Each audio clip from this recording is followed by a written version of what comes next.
So this just happened today. Against my better judgment at the beginning of the month, I got a Tinder. I matched with a few guys, etc.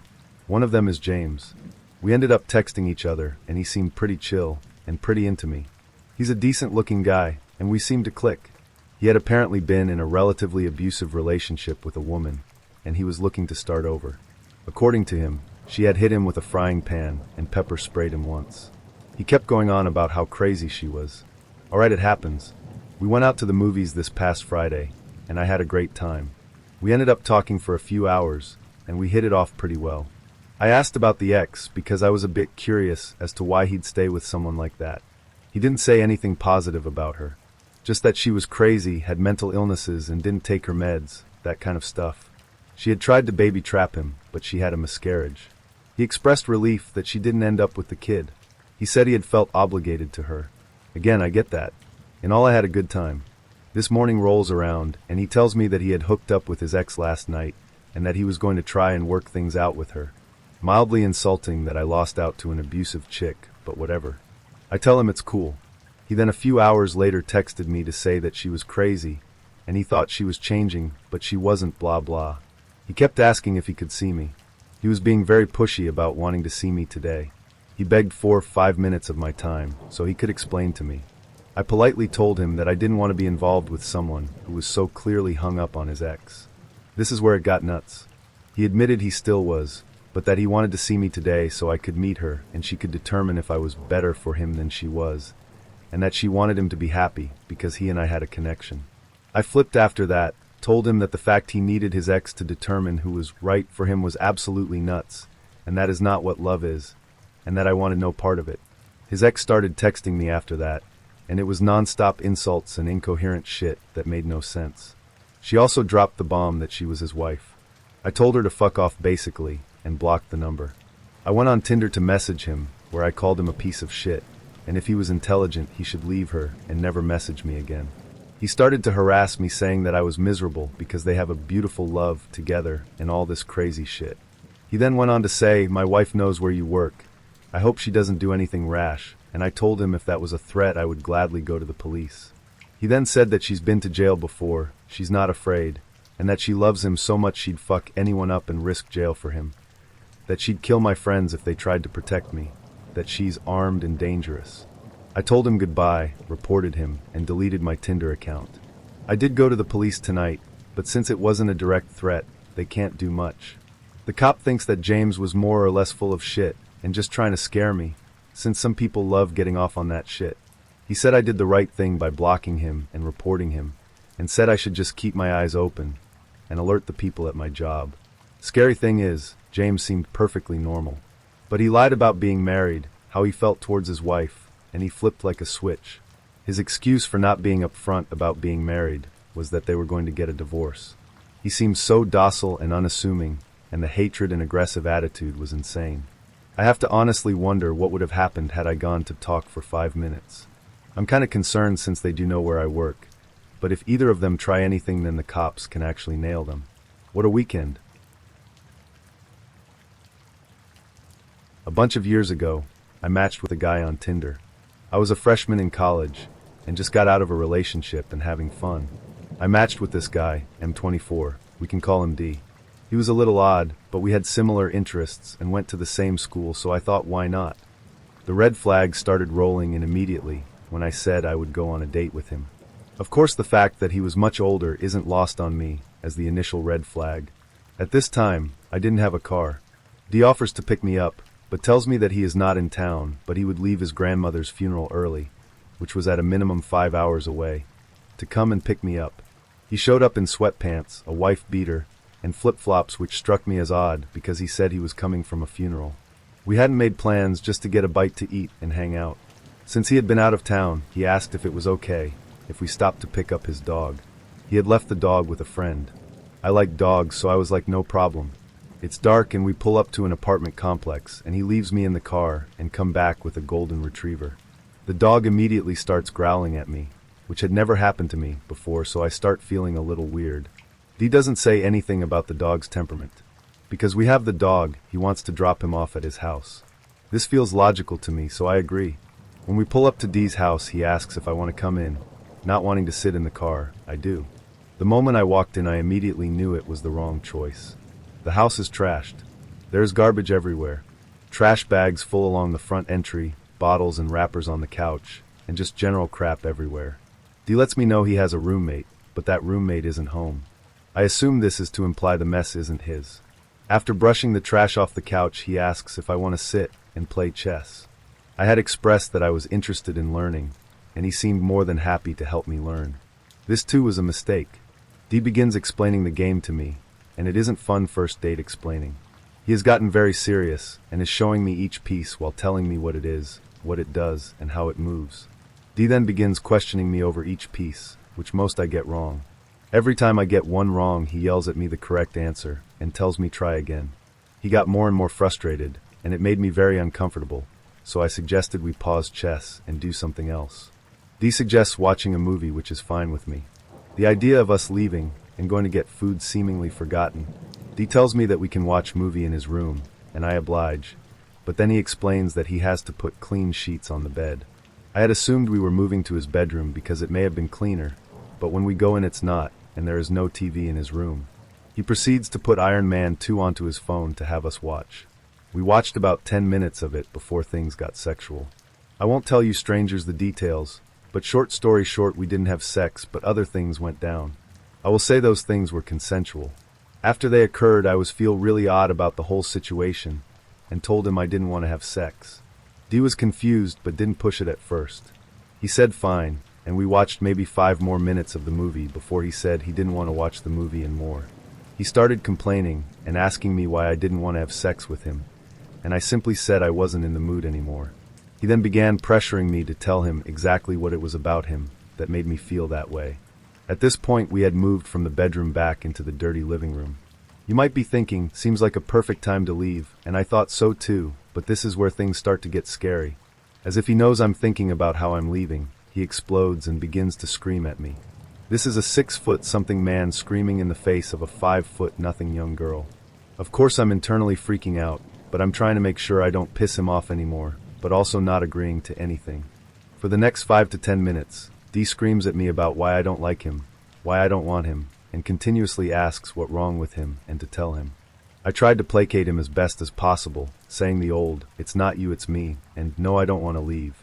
Again, this man is my only ride home, and I'm truthfully not sure exactly where I was. Though I did have my phone and Google Maps, I did not have Uber at the time.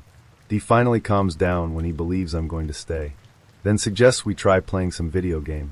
I was in full internal freak-out mode, trying to make sure I was playing the part of the interested date, because I was terrified that if he felt I wanted to leave, he would freak out again.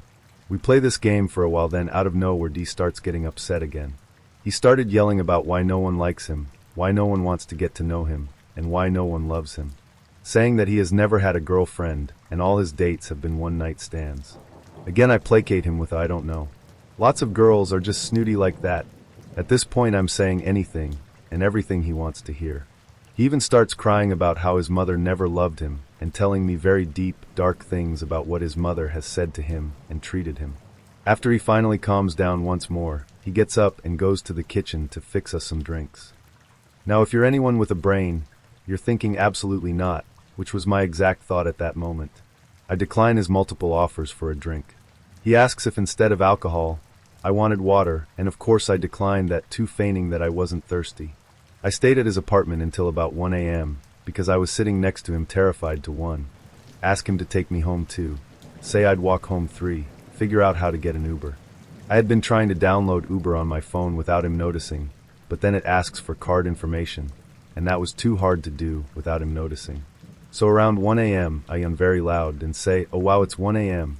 My roommate's going to be so worried about me." I laugh as if my roommate would be stupid to worry, and that I hadn't been watching the clock since he picked me up at 9 p.m. then said, "I'm so tired.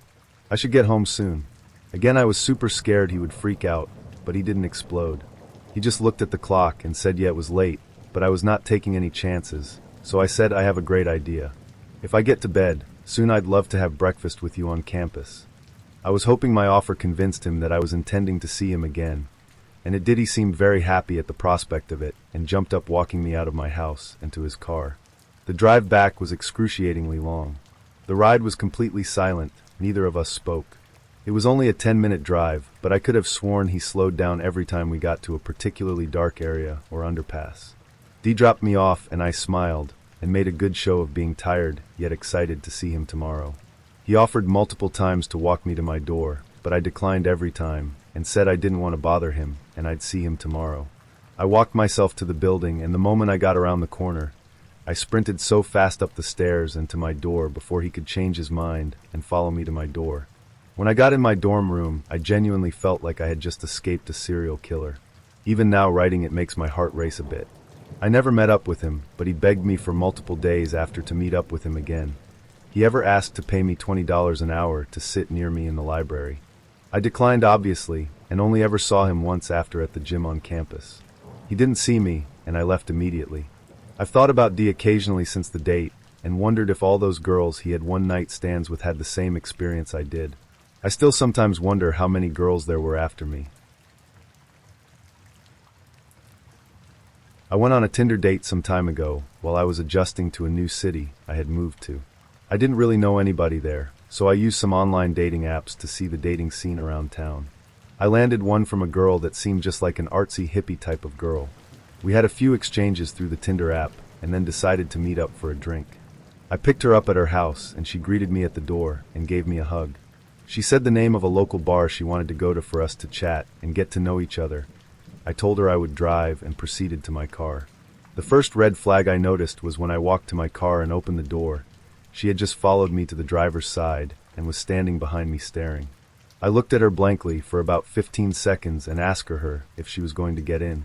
She said sure, I would love to, and went the long way to the passenger side around the back of the car. Since I had just met the girl, I figured she had just maybe smoked some weed or something, as I had kind of got the vibe she was a bit of a stoner. As I was driving to the bar, she talked in a very low voice, almost as if she was trying to whisper. I am not hard of hearing or anything, but I had to ask her to repeat herself several times just so I could make out the full sentences she was saying. When we got to the bar, I made sure we got a seat closer to the back away from most people, just so I could have a little quiet in order to hear her. The conversations honestly carried on as normal from this point, and it was actually a fun time for the time being. We talked about different things we were interested in, and she did bring up she did recreationally use weed and a few other tripping substances, like shrooms and such.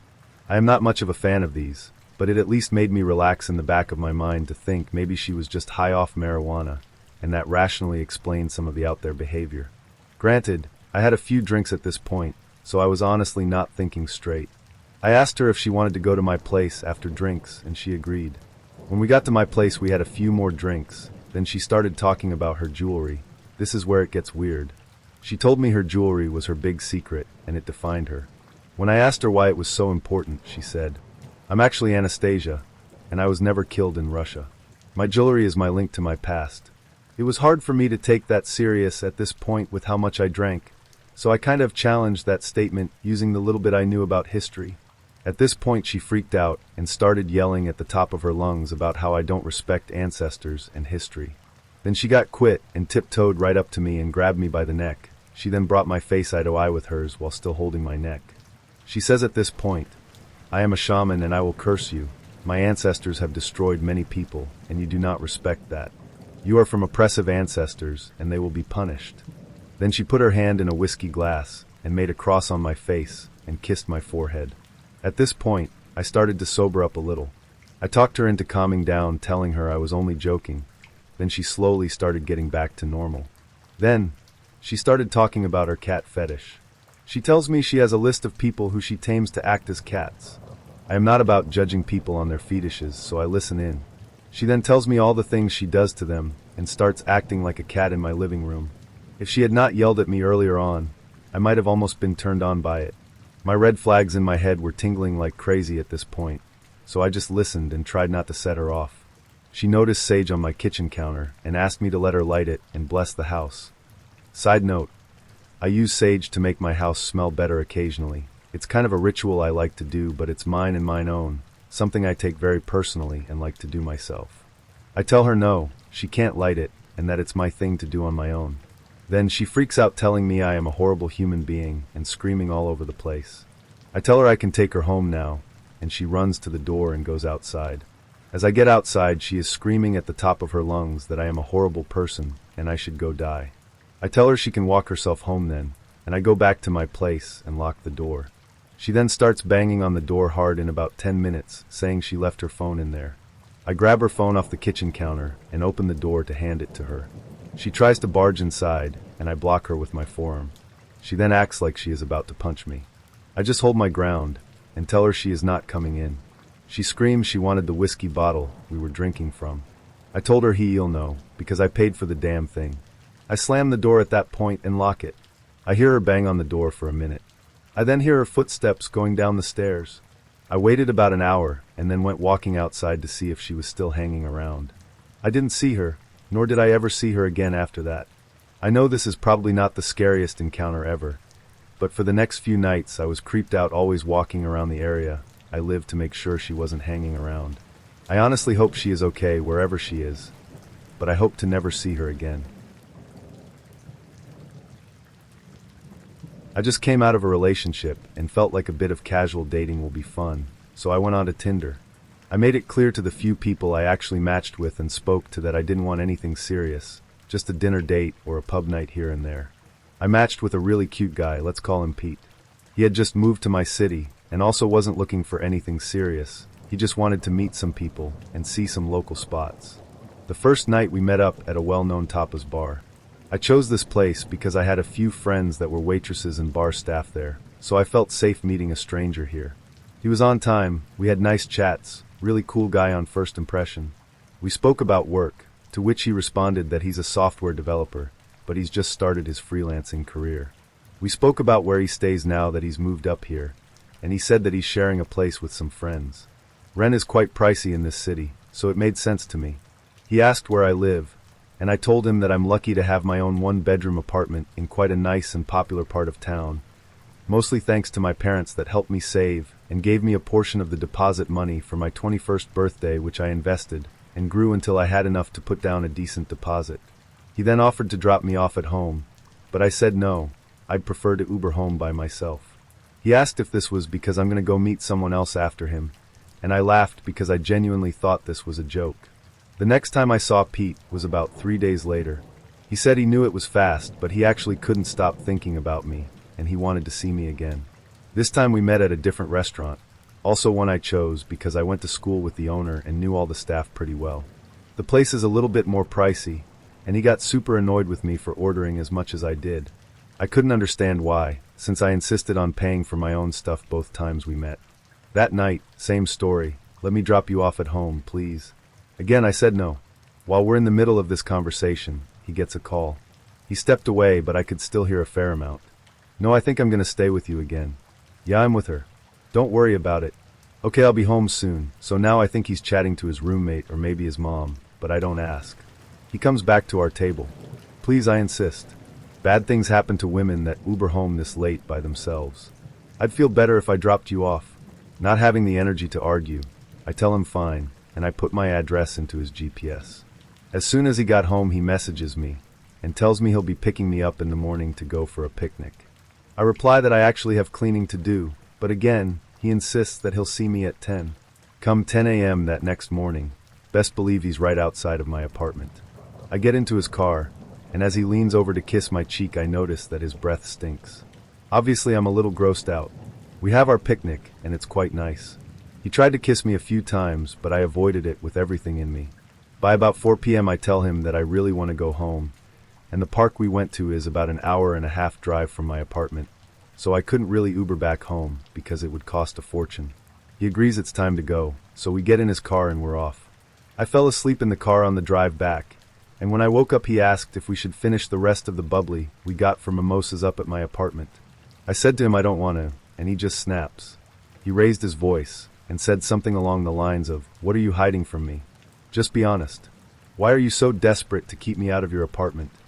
I was so confused I actually just kept quiet. He dropped me off, but I could see his car across from my apartment for about half an hour before he actually left. About 5 minutes after he left, he let me know that he's home safe, and he thinks he's starting to fall for me. So naturally I'm freaked out, because I made it clear that I didn't want anything serious, and he said he felt the same. I said to him if that's the case, I think we should take a break from hanging out with each other. About 5 days later he messages and asks if we can go for dinner again. He found an Indian cuisine place he knows I'll love. I tell him it's cool, he should just send me the address. He tells me that he'll pick me up. So 7 p.m. comes, he tells me he's downstairs, and as I go down to meet him, I see he's standing at my gate. I press the remote control to open the gate, and he walked inside to meet me. Show me which one is yours. I'd love to see how you live. Not hi. Not how are you. That's his opening line. So now I'm naturally unsettled. I say to him that I'm starving. Could we go for dinner, and I'll show him my place at a later stage. At dinner he gets a call again. This time he didn't step away. Pete, yeah. I don't know. I can let you know by about 10. He then turns to me, am I sleeping by you tonight? Me, no. I don't know. I have work tomorrow. Pete to me. Yes, me too, then back to the caller. I'll let you know, okay, caller. No, you're not. Can you just get your things, please? Pete. And do what with them? Caller. Take them to that girl you're seeing. I'm done asking you. Now I'm sitting here in absolute shock and terror. What in the fuck is going on here? Our food arrives, and we barely speak. I say to him, why did you ask me if you can sleep over by me? We're not spending time together like that. You know this. He then spins this story about how he just wants to hang out and again see how I live. I then say to him, very frankly, that I don't like having strangers in my apartment. He gets very touched, and the bill arrives. As per usual, I pay for myself, he pays for himself. I say to him I'll get an Uber home, and he says, what's the use? I already know where you live. Let me drop you off. By now I've already decided that this will be the last time I see him. I get into his car, and I reach for my jumper that I threw in the back when he fetched me. I notice a bag in the back of the car, full of clothes and toiletries, as well as a pillow. I don't think much of it. I don't personally drive or own a car, but I know my sister always has the most random shit on the back seat of her car. Hello everyone. I am a female who is nearly 20 years old, but I was 18 when this story takes place. This is my first time posting here, but I love listening to YouTube narrators that read these stories. I am on mobile, and I am dyslexic, so please excuse any errors in my formatting or spelling. I was thinking about another creeper that I am currently dealing with when this story came to mind. I might post the other one later. This might not seem creepy in text, but it was super creepy while I was living it. Sorry for any rambling as well. On to the story. I use an app called Meet Me, which is a mix between Facebook and Tinder. You can post a profile that says what you are looking for, and I blatantly put in several areas that I am taken and just looking for a chat or friendship, never anything sexual. It also has a place where you can post statuses, comments, reactions, and etc. similar to the Facebook feed. Well, in my profile I post very plainly that I am female, and I also post quite a few selfies so that I will not be called a catfish. I don't think that I am attractive personally, but apparently a lot of people on the internet believe differently, as I get several messages a day from horny men and women asking for sexual stuff, or even sending a few unwanted dick or boob pics. It's the usual wanna hang out or send me a nude type messages. I tend to be very confrontational, so sometimes I flat out tell them that I am not interested, while other times I play with them a bit, like send a pic of my pet cat instead of a pussy pic. Sometimes these people actually put some effort into these conversations, however, and they will sound normal and non-sexual for a little while at least. This story starts off with one of these types of guys. I forgot to mention that I had just started college in a very safe and rural area, on my own, but I grew up in a great town that was always safe. Thus, I was naive. This all took place about a year ago, maybe a bit longer. So this guy messaged me, starting with the usual awkward hi. How are you? I messaged back my reply, so practiced by now that I could probably type it with my eyes closed. We continue the conversation from there. It is the typical mundane things like, what do you like to do, and etc. Of course, as most times it does, he turns the conversation to sexual stuff.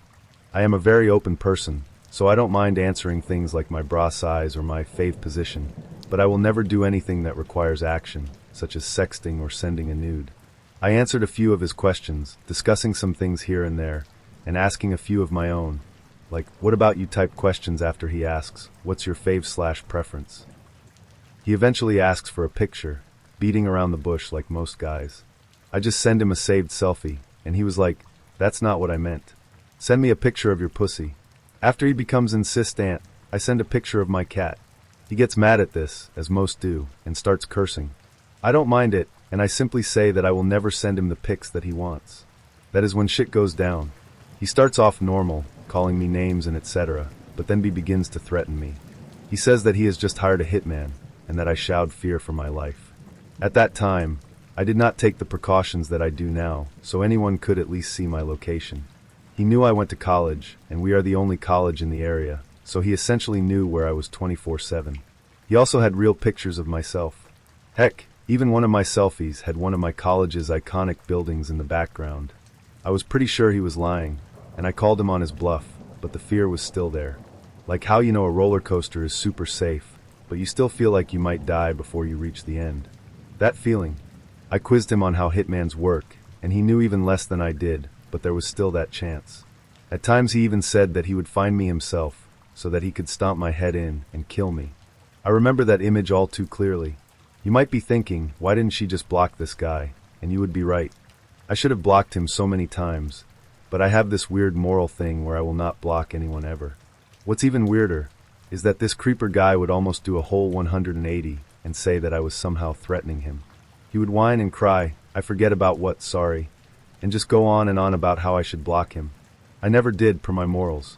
A few times he even threatened to self-harm if I did not block him. Once, he sent a pic of his arm where he had cut, but I easily pointed out the fakeness of it. All he did was squirt ketchup on his arm. Whenever I proved him wrong, or wouldn't block him, he would just get mad at this and go straight back into his "I'm gonna kill you" mode. A few times he did block me, but would unblock me again after sometimes just minutes. This went on for maybe a month, but it died down quite a bit, I forget why. Then a few weeks later, when I finally started feeling safe again, he starts messaging me, and then it starts all over. I poke fun at the fact that his hitman never showed up, but all he said was that he had called off the hitman temporarily to give me a chance to prove myself. I started asking about this hitman Aegon, and this time he gave more details. Supposedly this hitman was a friend of his that used to be in the US Navy. He also told me what price he paid, which was not what would be proper for a hitman, and other things such as how the hitman would kill me and etc. He even started going into his own connections and job. He said that he worked at a police station and that he could bring up my school records to find me, which I knew was false without consent. Thankfully I did, and still do, use a fake name everywhere online, so even if he tried, he would find nothing. At one point he even said that the hitman had low-vat me, and that I would be dead within the next 24 hours. This scared me so much that I wrote every little thing down that I could, and sent the infamous, if they find me dead Tom Arrow, tell the police to check here text to my boyfriend. I did not want to worry him, but I knew that this was the only way to do things. I closed my curtains, locked my door, and was on high alert when I was forced to walk outside. I feared for my life in a way that I have never experienced before. Every shadow was a man with a knife, every window a sniper barrel pointed at my skull. Every single thing screamed death. 24 hours passed, and I was still alive. I lived. I can't believe I lived. After that he obviously stopped messaging me all that much. It was over, or at least I thought it was. One day, out of the blue, I get a message from him simply saying, "Who is my real name?" I was obviously shocked at first, and I asked him what he meant. He indicated a recent picture I posted, and in the background, there was a piece of paper with my full real name on it. The one thing I had actually tried to hide was now out in the open. That is when I finally deleted that picture, and the whole app as well. I was done with this guy and every scary person on the internet. I know now, especially after reading other Let's Not Meet stories, that he was just a harmless creep. But that was the closest I have ever been to death at that point. Later that year, I did get the app back, but it was when I was back home and I revamped the whole profile to be like my cat's profile. I have recently changed the profile back to myself, but I make sure that all the pics in there are original.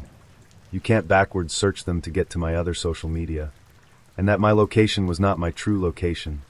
I turned off the GPS and set the zip code to a town about 30 to 45 minutes from me. I also never named my college outright. This experience has made me much more cautious and internet savvy, but to the crazy creeper that threatened to hire a hitman on me, let's not meet me again. This happened about a year ago. I was on Grindr looking for either fun dates or new friendships. For those of you unfamiliar with Grindr, it's a social media app that is designed primarily for gay men, and many people use it to hook up with other men. One day, I was scrolling, and I received a new message from a guy who we'll call Brian. I took a look at some of his profile pictures, read his bio, and decided that I was interested in him. We started messages back and forth, and he seemed to be a really kind, charismatic guy who really knew how to hold a conversation, something that is very hard to come by on the app. A few days went by, and we eventually exchanged numbers. He seemed nice enough, and I wanted to see if he was as great in person as he was over text message. So I asked him if he wanted to go on a date with me. He very happily agreed. So I scheduled a date with him. The plan was that I was going to drive to his place, pick him up, and we'd grab some lattes at my favorite local coffee shop. It was around 6 p.m., and I sent him a text message to tell him that I was leaving my house, to which he responded with a quaint, "I can't wait to meet you." I smiled at his supposed kindness. Then, in the middle of driving to his house, I received a phone call from him, so I picked up, and the conversation went mostly as follows. Me: "Hey Brian, what's up?" Brian: "Hey, quick change of plans. I'm feeling tired, and I would rather not go out.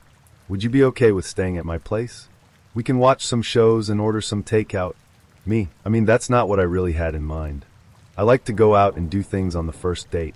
Brian: "Oh, don't be such a buzzkill. Just come over. I won't show you a bad time." As he spoke on the phone, I got a really strange feeling in my gut. Like something was wrong about how he talked to me. Before I met him, I imagined his voice and inflections to sound a lot more lighthearted, because the way we texted was very whimsical and fun. But over the phone, he talked as if he was in a hurry, perhaps slightly frantic. However, despite my gut feeling, I decided that I would accept his offer. Maybe he was just tired or stressed from the workday. I pulled into his driveway, and he greeted me at his door. He looked like his picture, and he was very handsome. He was wearing fashionable glasses, and his dark hair, straight hair contrasted with his light skin. When we go inside, I was greeted by one of his roommates, who was playing Dark Souls in the living room. I wanted to be polite, so I approached the roommate and introduced myself. I didn't want to come off as rude to Brian in case this date ended up going really well. While I'm talking with his roommate, Brian calls my name and beckons me to walk inside his bedroom. I politely excuse myself and follow Brian into his room. When I walked inside, I saw something straight out of a fucking / no-sleep story. Only this was real and right in front of me. There were candles lit all around, and when I got a closer look, I noticed that there were several altars scattered across the room. Effigies of ancient-looking figures, animal bones, jars with unidentifiable liquids inside, some sort of dagger next to a cat's skull. The whole shebang. I don't remember all the altars, but I do remember a couple. One of them was on the floor, and there was a glass container that held some kind of yellow liquid with animal skulls surrounding the container. Another altar was on a shelf next to his bed, and this one had a few candles surrounding some kind of doll with its eyes sewn shut and its hands missing. Now that one was creepy and super bizarre. A part of me was telling me to nope the fuck out of there immediately, but I thought that maybe I was overreacting to someone's religious choices. I didn't know much about cult religions, so I didn't want to assume that this guy had any kind of malintent. Plus, I can be a little reactive at times, so I decided to stay and go along with the ride. When we walked into his room, I wanted to calm my nerves, and because I have a really curious mind, I decided to ask Brian about what these altars were for. He told me that he'd tell me about them later. A weird response, but again, I brushed it off my shoulders thinking that he might just be a bit eccentric. I can be a little weird too, so I tried to be empathetic and understanding. Then, I point to one of the altars and ask about it. He frowns at me and scowls. "Don't touch that." His voice startled me. His intense inflections paired with his angry expression sent a lump straight to my throat, and I felt threatened. I was almost 4 feet away from the altar, not even close to touching it, and yet he just yelled at me like a father yelling at his kid to stop messing around at church. I was confused, and thinking I had done something wrong, I apologized. In the blink of an eye, his scowl turned into a smile, and he kindly invited me to sit with him to watch a show. What really weirded me out was the fact that his smile looked and felt genuine. He had just gotten angry, but all of a sudden, he didn't care and served me up a really kind disposition. I was unsure of how to process what had just happened, so I just decided to sit down with him. He seemed to be acting pretty normal once this ordeal had happened, and we started to talk about ourselves. After some time, he became really sweet and soft-spoken, similar to how he was over text message, and we were able to share some stories about our lives. It was starting to feel like an actual first date, and my nerves subsided a bit. I was probably just overthinking everything else. He then turns on his TV. Now, mind you, I was still a little freaked out by his random outbursts, so I was on guard. So, I offered to invite his roommate to come and hang out with us. Brian's roommate seemed like any old average Joe when I met him, and I just wanted someone else to be there to act as a buffer. I wanted to see how he would act around other people, but when I gave him my idea, he immediately shut me down, and his personality switched from easygoing to stressed and angry. He started cussing out his roommate to me, making it clear that he absolutely hated him. The switch was so jarring, I started to panic again. Then he changed the subject and started to talk about me.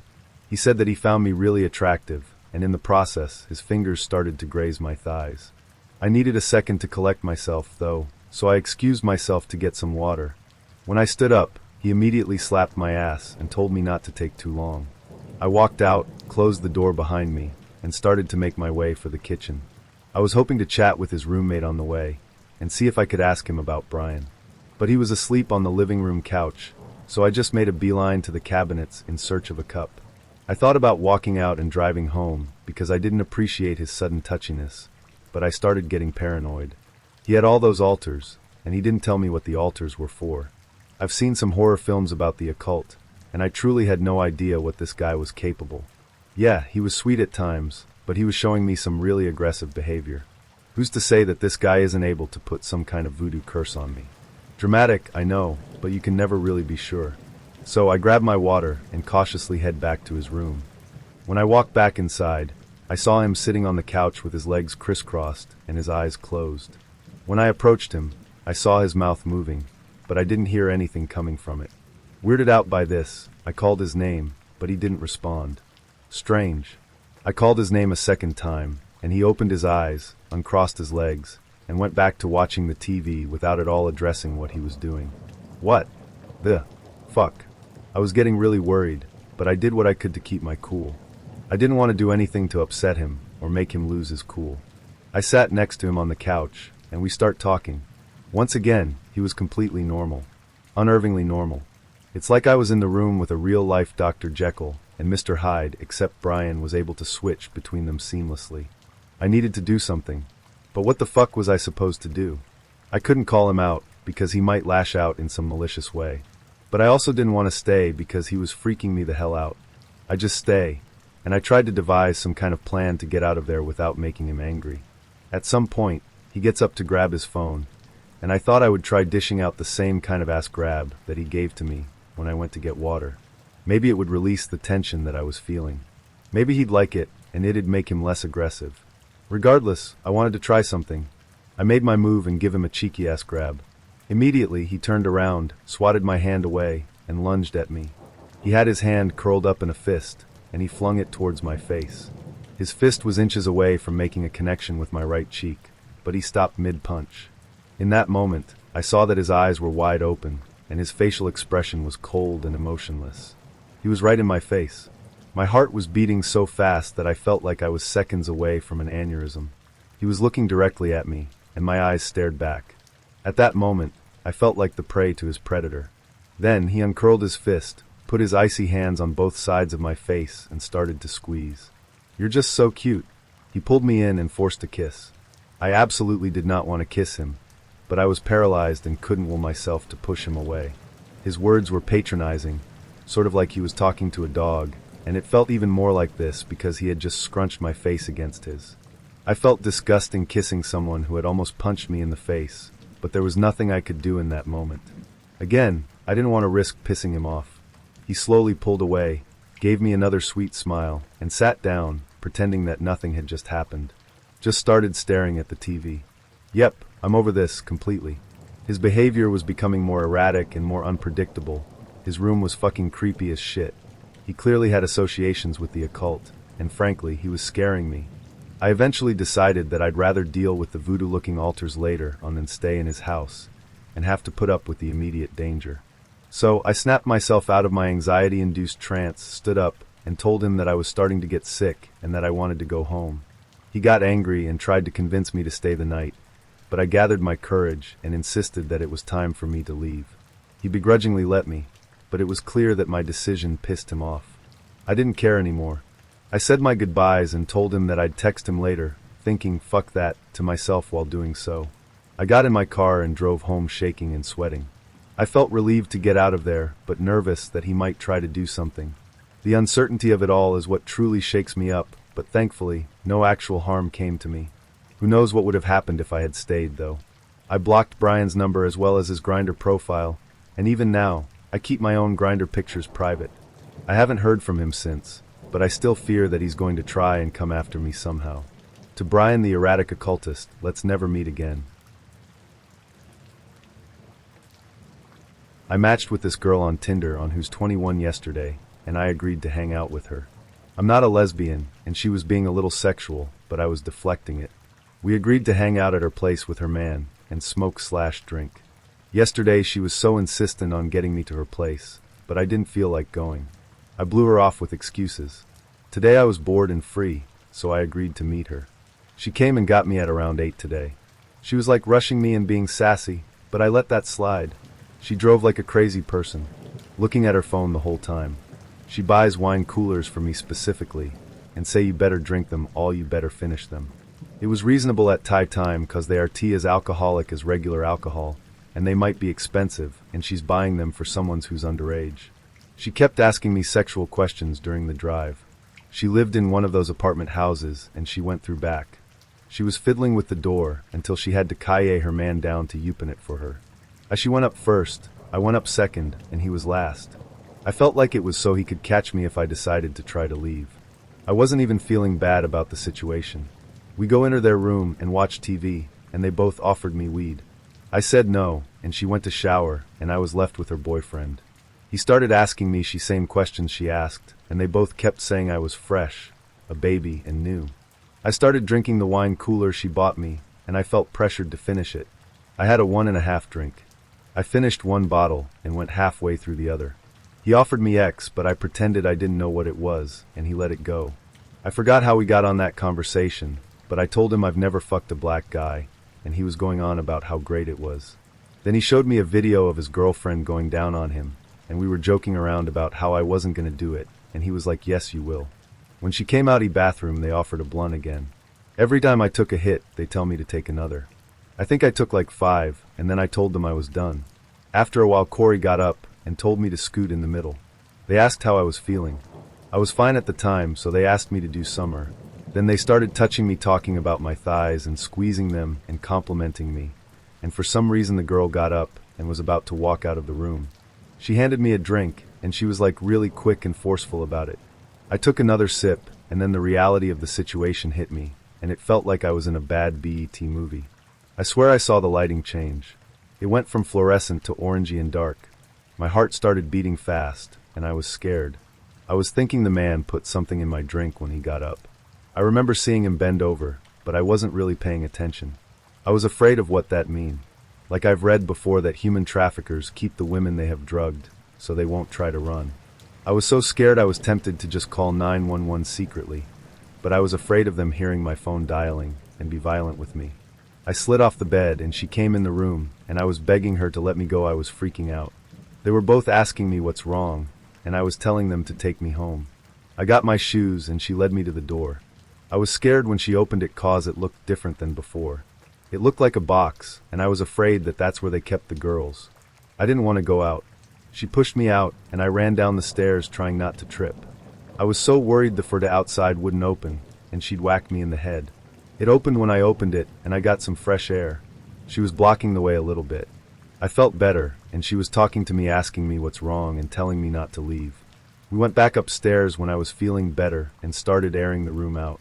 I stayed outside in the hall and held their cat for a while until I finally convinced her to take me home.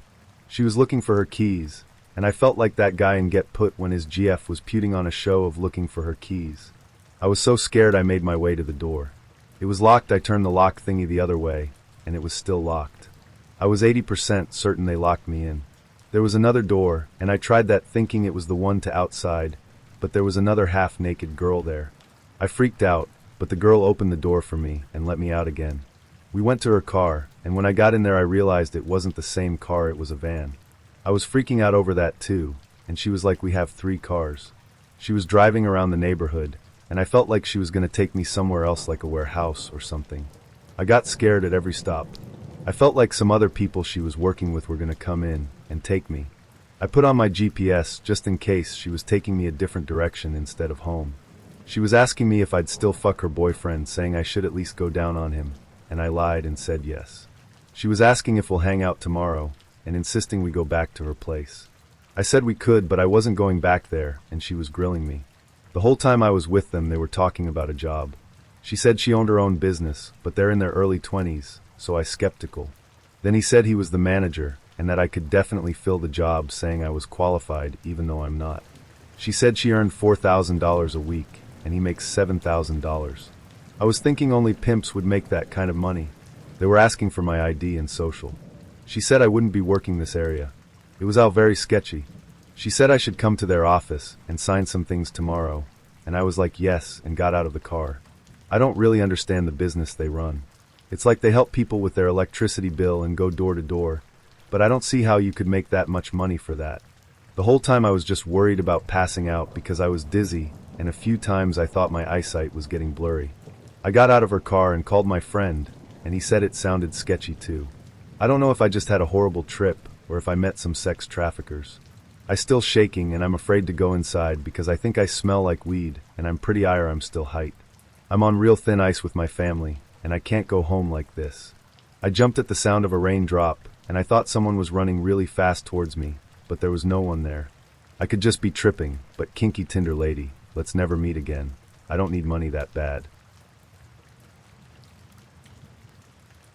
3 or 4 years ago, I decided to check out Tinder and what it was all about. Thinking, what the hell, and that I had nothing to lose, I quickly made a profile. After an hour or so of checking out the app and how to use it, I matched with a guy in my area and we started talking. We spent most of that afternoon exchanging messages and chatting, asking questions, and getting to know one another. By late afternoon, he had given me his cell phone number, and we took the messages away from Tinder and started texting. For a few days after, everything was normal, and we were having nice chats almost daily.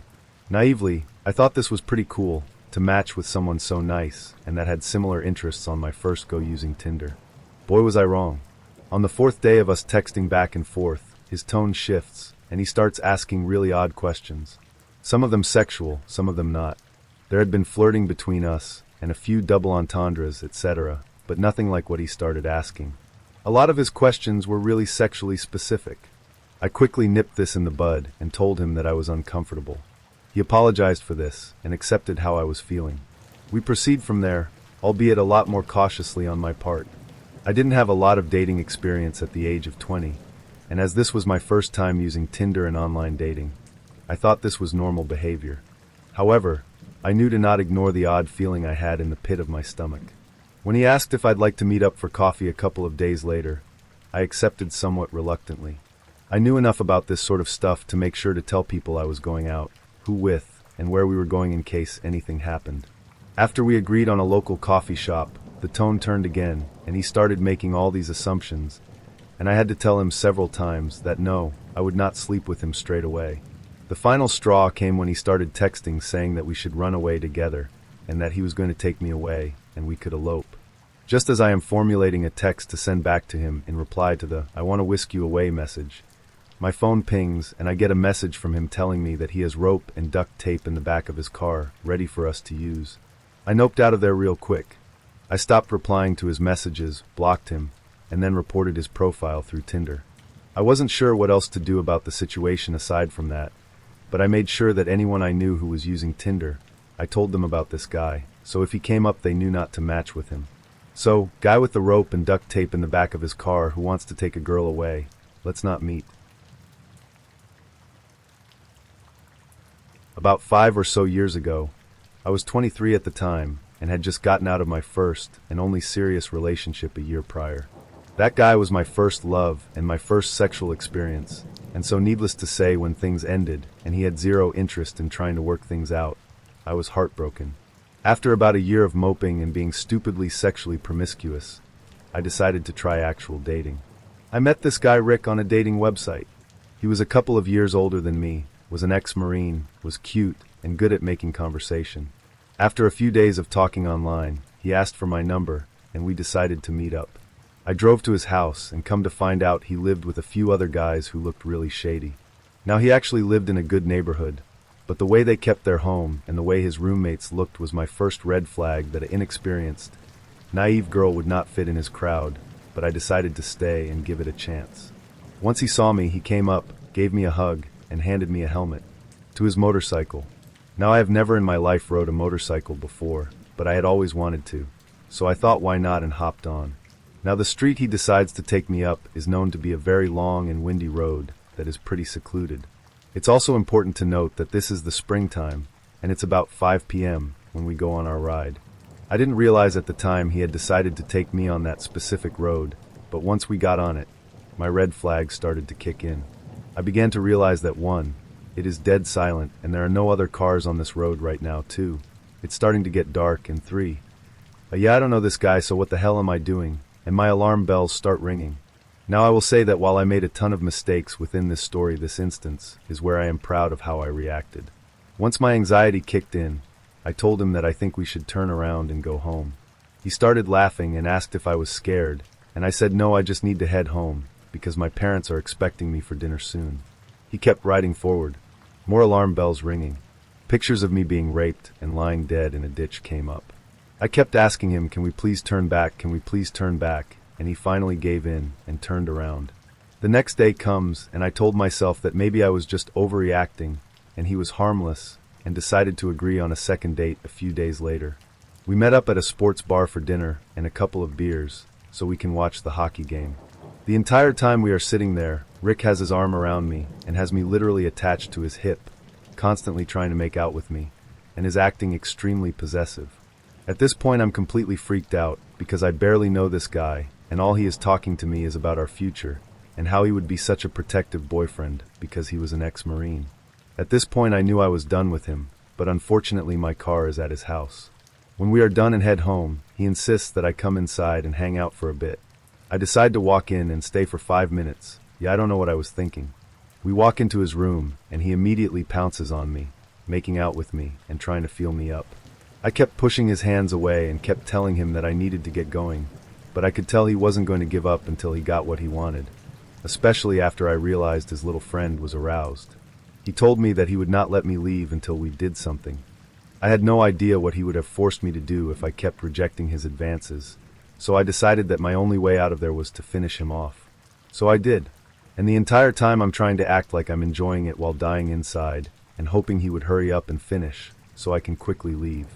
Luckily I only used my hands, and luckily it took him a few minutes to finish before I literally ran out that door and sped home. After that night he tried to ask me to hang out again, and I told him that I think it would be best if we stayed friends.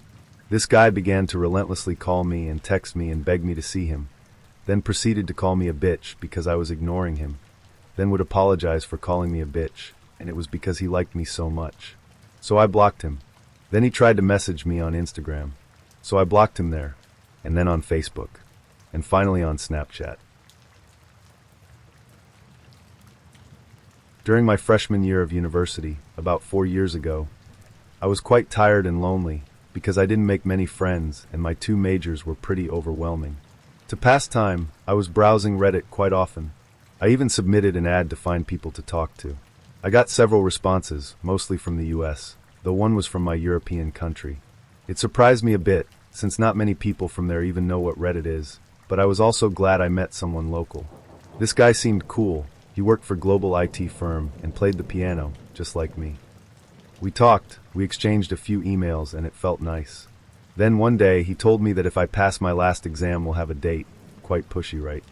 I didn't want to date, TBH, but I wanted to meet him. So when I left the exam hall and was sitting on a train home, I recalled his offer. He said he'd be in my hometown that day. First I got home and tried to dress properly. I suddenly started to feel weak. I had a huge heartache and I had to rest for a moment. I called a guy and told him I'd be a bit late. Then he said something like, "But don't think that it'll be a date." Well, he didn't say it, he rather screamed it. Okay. I promised I'd be there, so I arrived at the place and I saw him eating a dinner. Alone. I sat next to him and he didn't even bother ask me what I want. He was cold, just like this February day. Ironic and not nice at all. He simply said that I ruined his day by being 30 minutes late. and that there is not future for us. Then I realized how snobbish he was. Though being a relatively nice person, I tried to make this evening better. I asked him if he wants to go to the cinema, museum, church, whatever. He said no. He only wanted to get to the train station. Remote train station that is not a main one. We started to walk towards the station. It was dark, wintry, and our path wasn't lit at all. My high heels were covered in mud, and I didn't really like it. We didn't talk at all, because we were fed up with each other, so when we reached the station I was relieved. I said goodbye, and then he kissed me on my forehead. What the hell? Then I felt a bit better. A bit, because I had to get to the bus station on the other side of town. I had to take the same road we walked, and it gave me chills. I was walking for a while, when I heard a voice behind me. Hey miss. I turned around and saw 3 guys wearing hoodies. I started to walk faster and didn't answer. Hey miss, you lost something.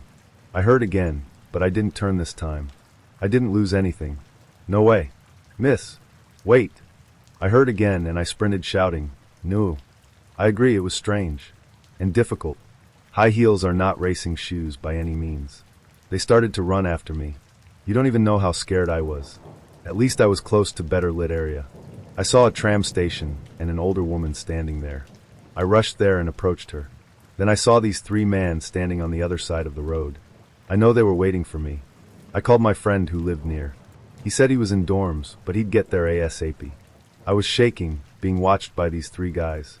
I realized one was holding something glowing in the dark. Was it a knife? I don't think I want to know. My friend arrived. He is quite a big man.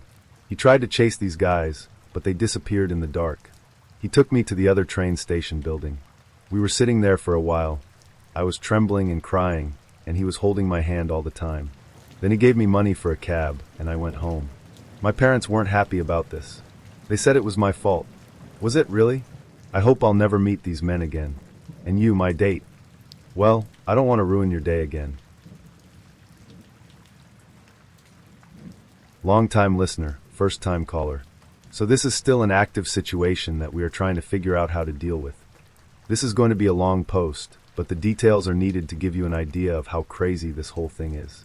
Okay, so I, 29 female, switched up my career in healthcare to follow my dream of learning to work on cars.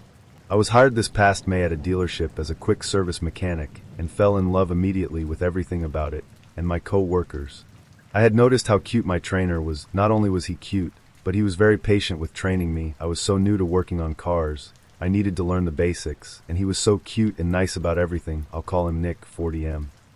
Me and Nick had hit it off in every way. He asked me on our first date to go geocaching. Swoon.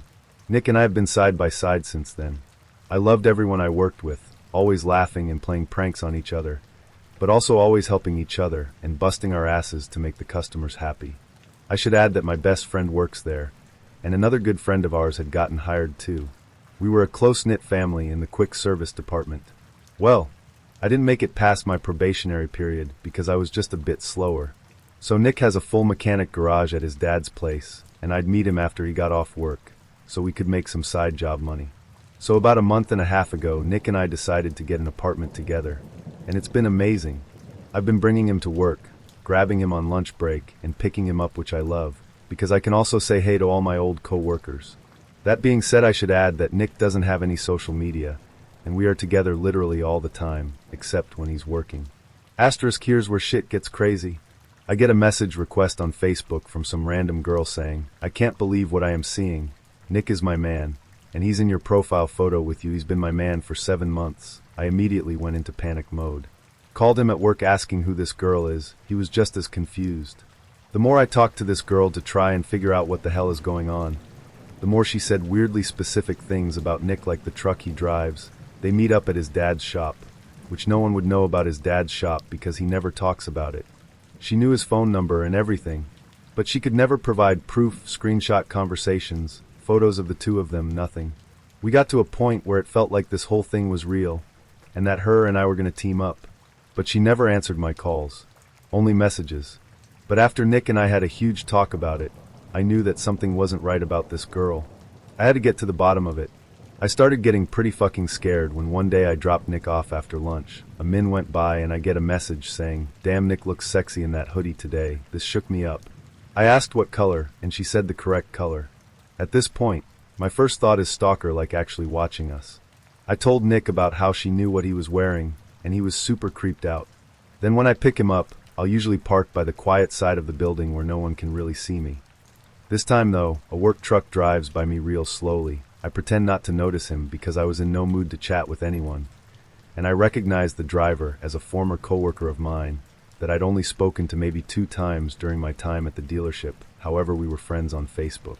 Within a minute of him passing me by, the girlfriend messages me saying, "You're waiting for Nick on the side of the building right now." In that moment, I started to freak out. This dude is pretending to be my boyfriend's girlfriend. Then after talking to Nick about it, yeah, he's the only one from work that Nick's dad had a shop. Nick had worked on this guy's truck before. They aren't friends, but chat here and there. Well, not anymore, but I just don't know why. He was saying such gross things to me, as he was pretending to be my boyfriend's girlfriend. If he's capable of doing this, who knows what else he's capable of. He's also a giant dude in his 40s, with children of his own. I have no actual proof other than the fact that any Tinder this girl was active. So was he. I see this dude every day, and Nick still works with him. He's in a different department than Nick, thank God. So yeah, still not sure what to do about this, but crazy former co-worker pretending to be my boyfriend's girlfriend to get us to break up or something weird. While in college, I met a guy through my best friend. She assured me he had a good heart, which, in hindsight, should have been my first red flag. But he was tall, cute, and seemed genuinely interested in me. When he asked me out, I thought, why not?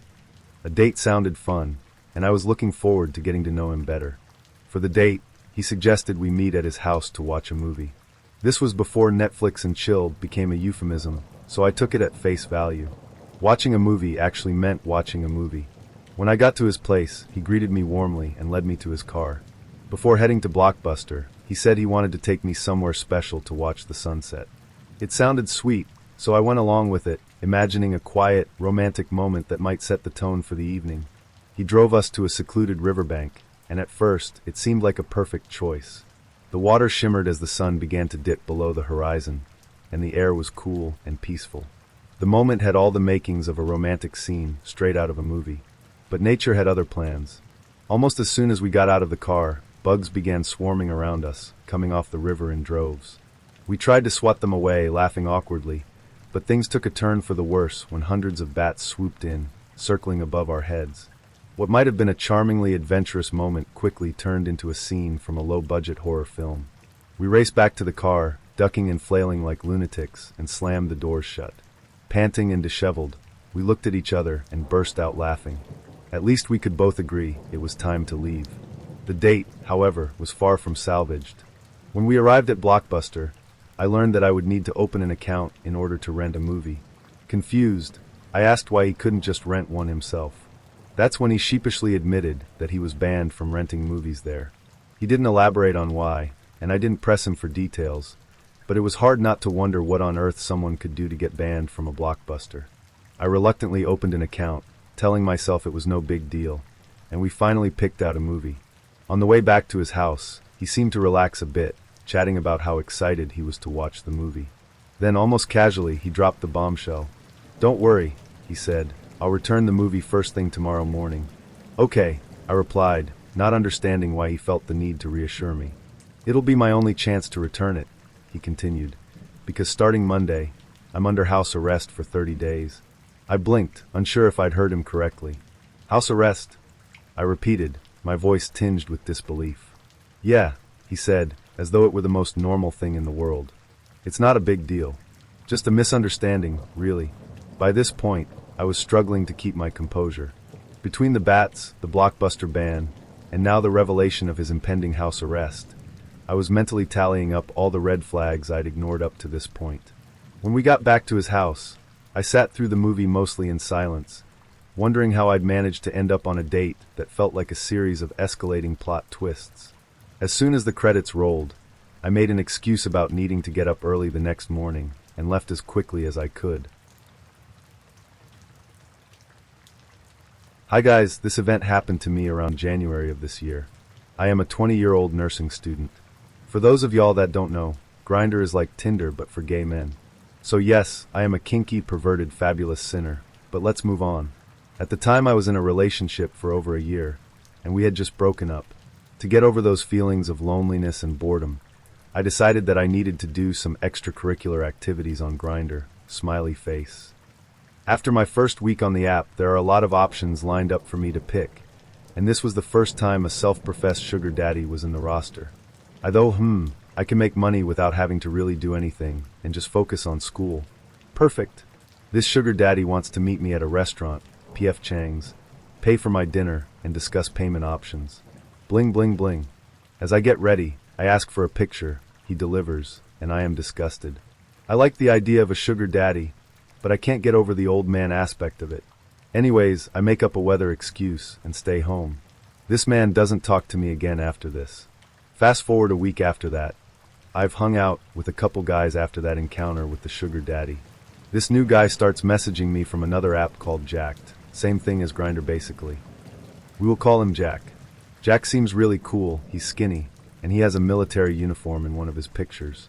Side note, I live in the state that gets a lot of Marines, Navy, Air Force, military guys. I automatically trust Jack because my dad is a retired CPO. We decide that we want to hang out together, and he volunteers to pick me up to hang out. At first he pulls up, it's the same dude from the pictures, so I get in. Jack is actually really kind and cool. He has a very nice, expensive car. Okay, so he really is in the Navy. We talk and we hit it off. We bounce jokes here and there. We are having a good time in the first 5 to 10 minutes. This whole time he's driving me to his place. I thought we were going to hang out at the beach, which is in the same direction as his place. I ask where he stays, and he says that he lives in his friend's apartment who has kids and a girlfriend. I think this is super weird, but maybe he's just struggling?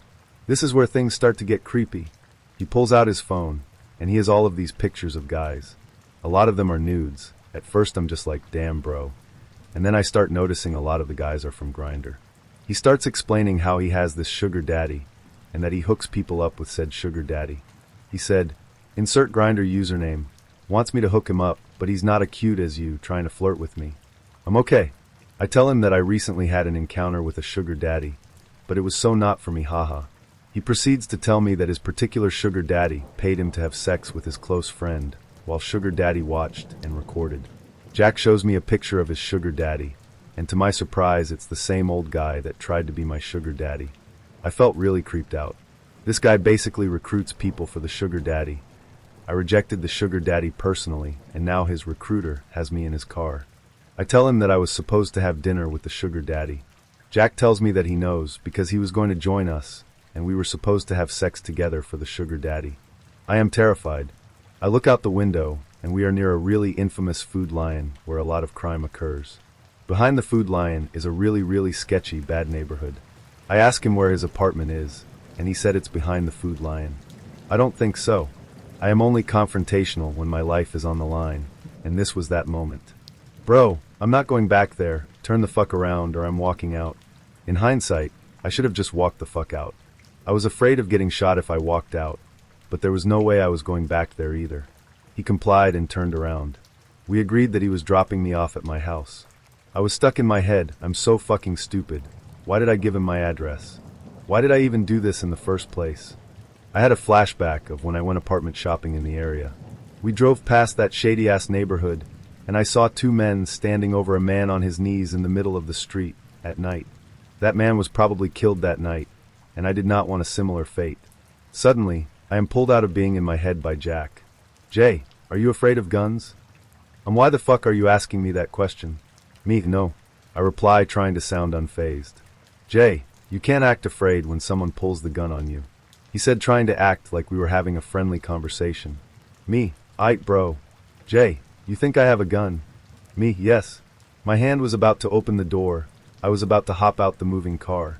Jay, haha, I'm just playing with you. I was too afraid to revolt against him. I was afraid of getting a gun pulled out on me. I just stayed quiet.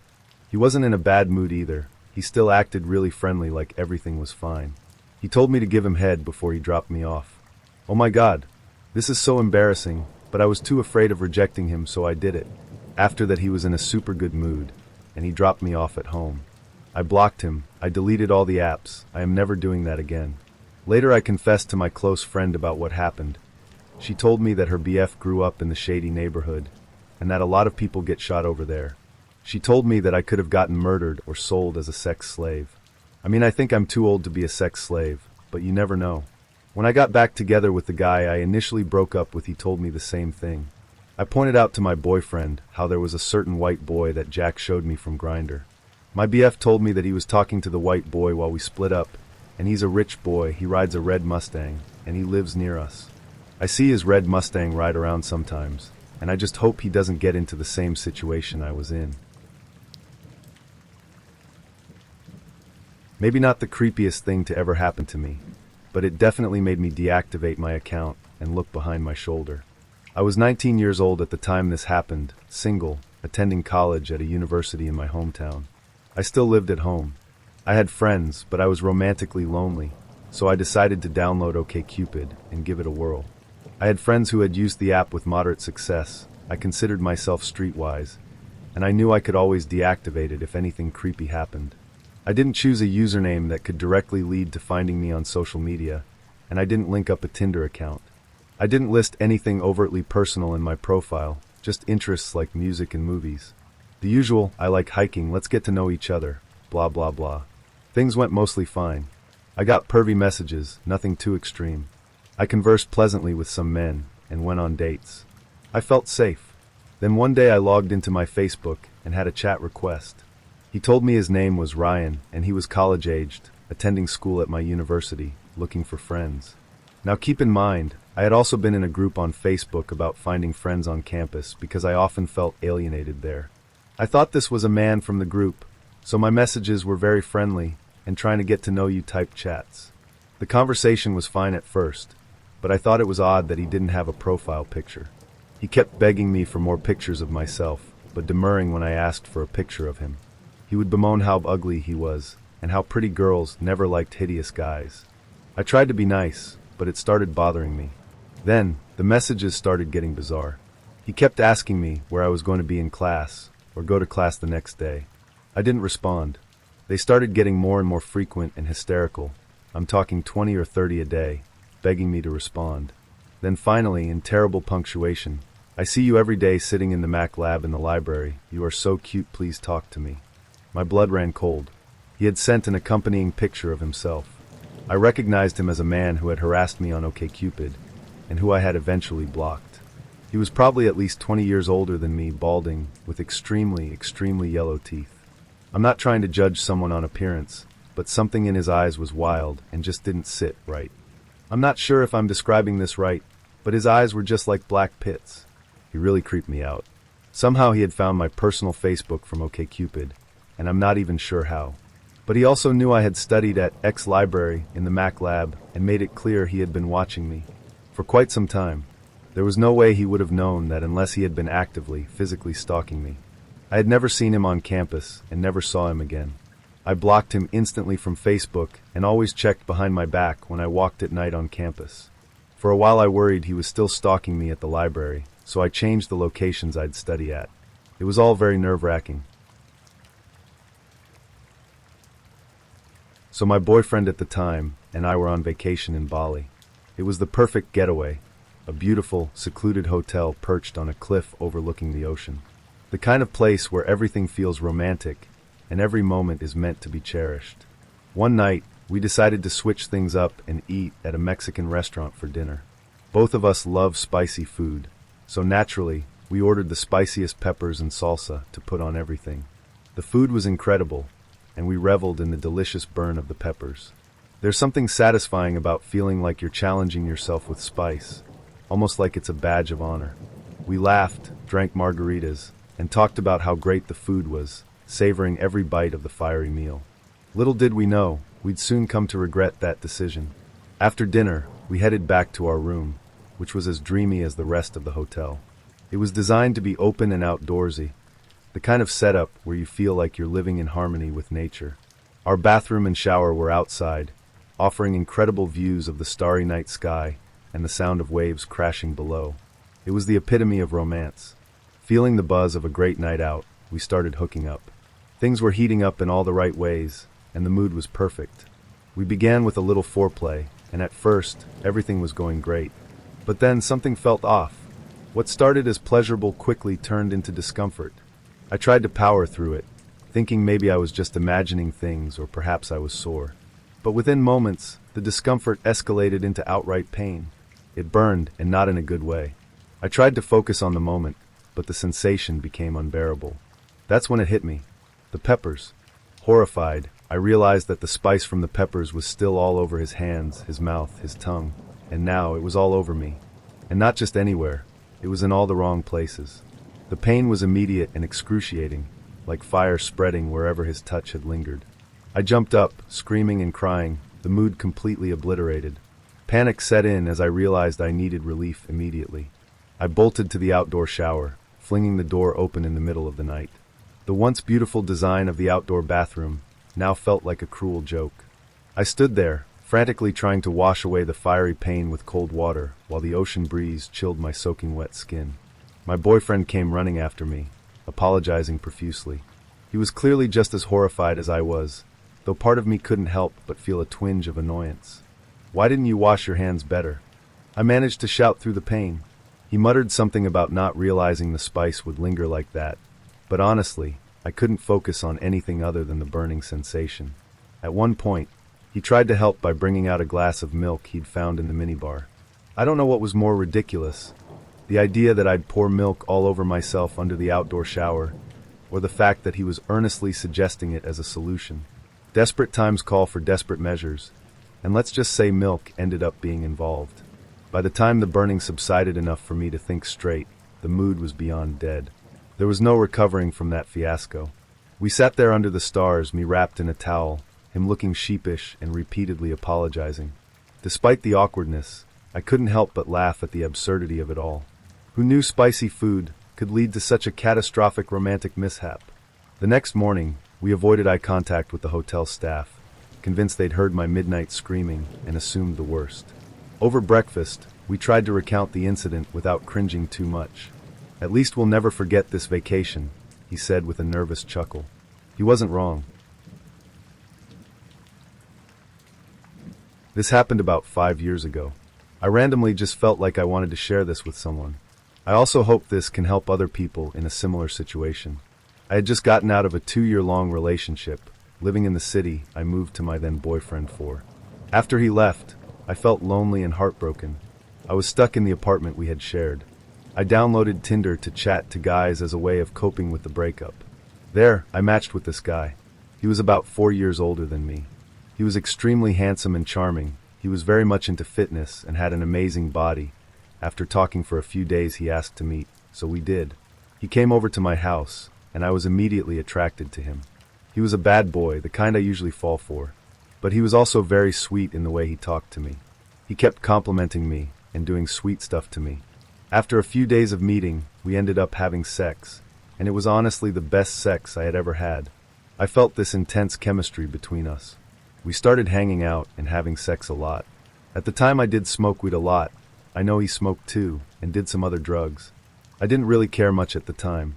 Eventually, he would keep asking me to hang out pretty much every day, begging me to come over because he missed me. When I told him I was too tired, he would bribe me with stuff, like saying he would give me massages, weed, dinner, romantic things, give me the best night, etc. He didn't like it when I told him no. He would sometimes get angry, send me a bunch of messages just pleading for me to come over. After every time I had been to his house, he would shower me with love via messages. He was so romantic, saying I made him feel so amazing, there was something special about me, and that he loved being with me. He would often shower me with compliments, but then get angry when I said I didn't have time to hang out with him. At some time I was at his house. He got a phone call from someone. After he hung up, he told me I had to go upstairs and hide because his baby mama was coming over. He didn't want her to see me because she was crazy. He told me some stories of crazy stuff she had apparently done. I believed him. He was very convincing. I believe this happened twice. Now I know I should have seen the red flags. I probably did to some extent, but I didn't care much. I kept hanging out with him a lot even though I figured out he was heavy on drugs like coke and speed. One day, I was at his house and we had sex. I had smoked a lot. He was on coke and probably some other stuff. He wanted to have sex again, but he got frustrated that he couldn't get it up. He got mad and kind of blamed it on me not being firm enough on the grip. He kind of yelled at me to squeeze it harder, and he just kept getting more frustrated. I felt uncomfortable and wanted to leave, but he wanted me to stay. He tried to continue, but it didn't work. I was extremely uncomfortable and felt embarrassed. After a while, I told him I wanted to leave. He then told me to give back the weed he gave me, as is his mind, it was his payment to me being with him. I honestly felt so pissed that I just grabbed my stuff and walked out the door. He followed me. At first he walked calmly about 30 meters behind me, begging me to stay with him, asking where I was going. I kept walking and saying no. He then ran towards me. I picked up my phone to call a friend of mine, because I could tell he was getting aggressive. I turned around and saw him literally tear his shirt open and stomping towards me. He grabbed my phone out of my hands, then kicked me in my stomach so hard I fell into a ditch. He then smashed my phone to the ground and told me, "You're done." I thought he was going to beat me up, but then it looked like he was actually trying to contain himself for a second and just turned around and left. I was mortified by what he had done. I ran away shaking. I can't even remember how I got home, but somehow I did. I was able to borrow a phone from someone and called my friend. He came over. I had bruises on my stomach and legs and had no phone. I also called the police using a friend's phone and told them I wanted to press charges. A few days later, he messaged me saying I tried to steal from him, that I took advantage of him just to get some weed. A few hours later, he texted me saying sorry. A few more hours, he texted asking what had happened to me yesterday. Then, a week later, he found out I had reported him to the police. He was mad. He said he couldn't believe I reported him. Then he told me he would give me 2 new phones, or whatever I wanted if I withdrew the report. That he wouldn't contact me anymore if I just did it. He just didn't want any trouble, and didn't want to lose his daughter. I didn't answer. Then, he sent another message fabricating the whole story of what happened that night. He kept harassing me for weeks with messages. Some days he was begging us to get back together or be friends, bribing me. Other days he was accusing me of random stuff, calling me names, etc., and that he had a great lawyer. That he would report me to the police for stuff I had never actually done. He kept acting like a smart ass, saying he would beat me in court. It all just became a big chaos. After a few months, there was a trial. I couldn't attend physically, so I testified via phone call. I was questioned about our relationship and the incident that night. He lied and made up stories about me, but no one believed him. As the trial was done, I received all the papers in the mail. I was in shock when I read it. He had previously been charged with violence and rape towards his ex. Apparently, there was also an incident where he had forced his ex-girlfriend to touch herself while multiple other men watched and videotaped her. There were other girls, too, that had experienced similar things. Stuff like robbery, weapons, fights, violence/torture, you name it. He had been to jail multiple times. I had no idea I had been dealing with such a dangerous man. I am pretty sure he is a psychopath. He has no understanding of what he has done. The sick part is, I recently came across a post about him on Facebook. Apparently he is pretty popular with women lately on Snapchat and Instagram. He posts stuff about his life, whining about being beaten up by random men, being tortured, robbed, etc. That people follow him with guns. I have learned that the reason he keeps being beaten up by people is because they know what he has done. He posted pictures of himself at the hospital to make people feel bad for him, and they do. He makes women feel sorry for him. He says people lie and make up stories about him, and he gains pity. He then posts all the sweet replies and messages girls send him, saying stuff like he feels so grateful for all the support. He is extremely good at manipulating people. I honestly feel so lucky that I got away at the time I did, and that it didn't escalate any further. I checked his Facebook, and apparently he had a girlfriend now. I pray he doesn't hurt her in any way. I'm a male in my early 30s, and I've dated a decent amount for the last decade or so. I have talked about this subject with friends, and I have witnessed the struggle on both sides and in many forms, and I have to say, women have it so much worse. There is really no comparison here. Sure, guys might go on some boring, terrible first dates sometime. You might stumble into a cheater. You might end up dating a girl with dad issues. Fuck it, I said it. But overall, the magnitude in which guys fuck over girls and do stupid shit on dates, and more importantly, in relationships, is so much higher to the inverse situation that it is not worth comparing. Not that anybody is comparing, of course, but if the subject here is men venting about bad dating situations, we should first know this. Tough shit, guys. We have no biological clock. We live in a patriarchal society. Nobody cares about our stories. But still, here's my story. A few years ago, I stumbled onto this familiar face on Tinder. I don't want to say Tinder was new at this point. I don't think it was. But it was a different era. More hookups, perhaps. But overall, it seemed less scummy. In this case, the girl had gone to my high school but graduated like 3 years before I did. I think I was probably around 27 or 28 at the time. She was like 30. She was also divorced. But she had been a collegiate volleyball player, and she had known my older sister, and she was very persistent and upfront after we matched. So I was like, fuck it, sure, let's meet up for a drink sometime. She lived in the suburbs, huge red flag. I lived closer to downtown. But I was trying to be nice, and we were meeting up on like a Tuesday or Wednesday, so I was trying to be flexible. She suggested a fairly stereotypical suburban sports bar chain, not far from where I grew up. This was a little unnerving. Not to sound snobby, but come on. It wasn't Buffalo Wild Wings, but not much better.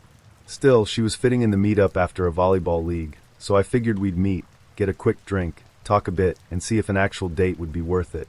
What's the harm? So, I arrive on time-ish, and she texts to say that she'll be 15 minutes late. No worries, I'm always late. I order a drink. She arrives a few minutes later, and I ask if I can get her a drink.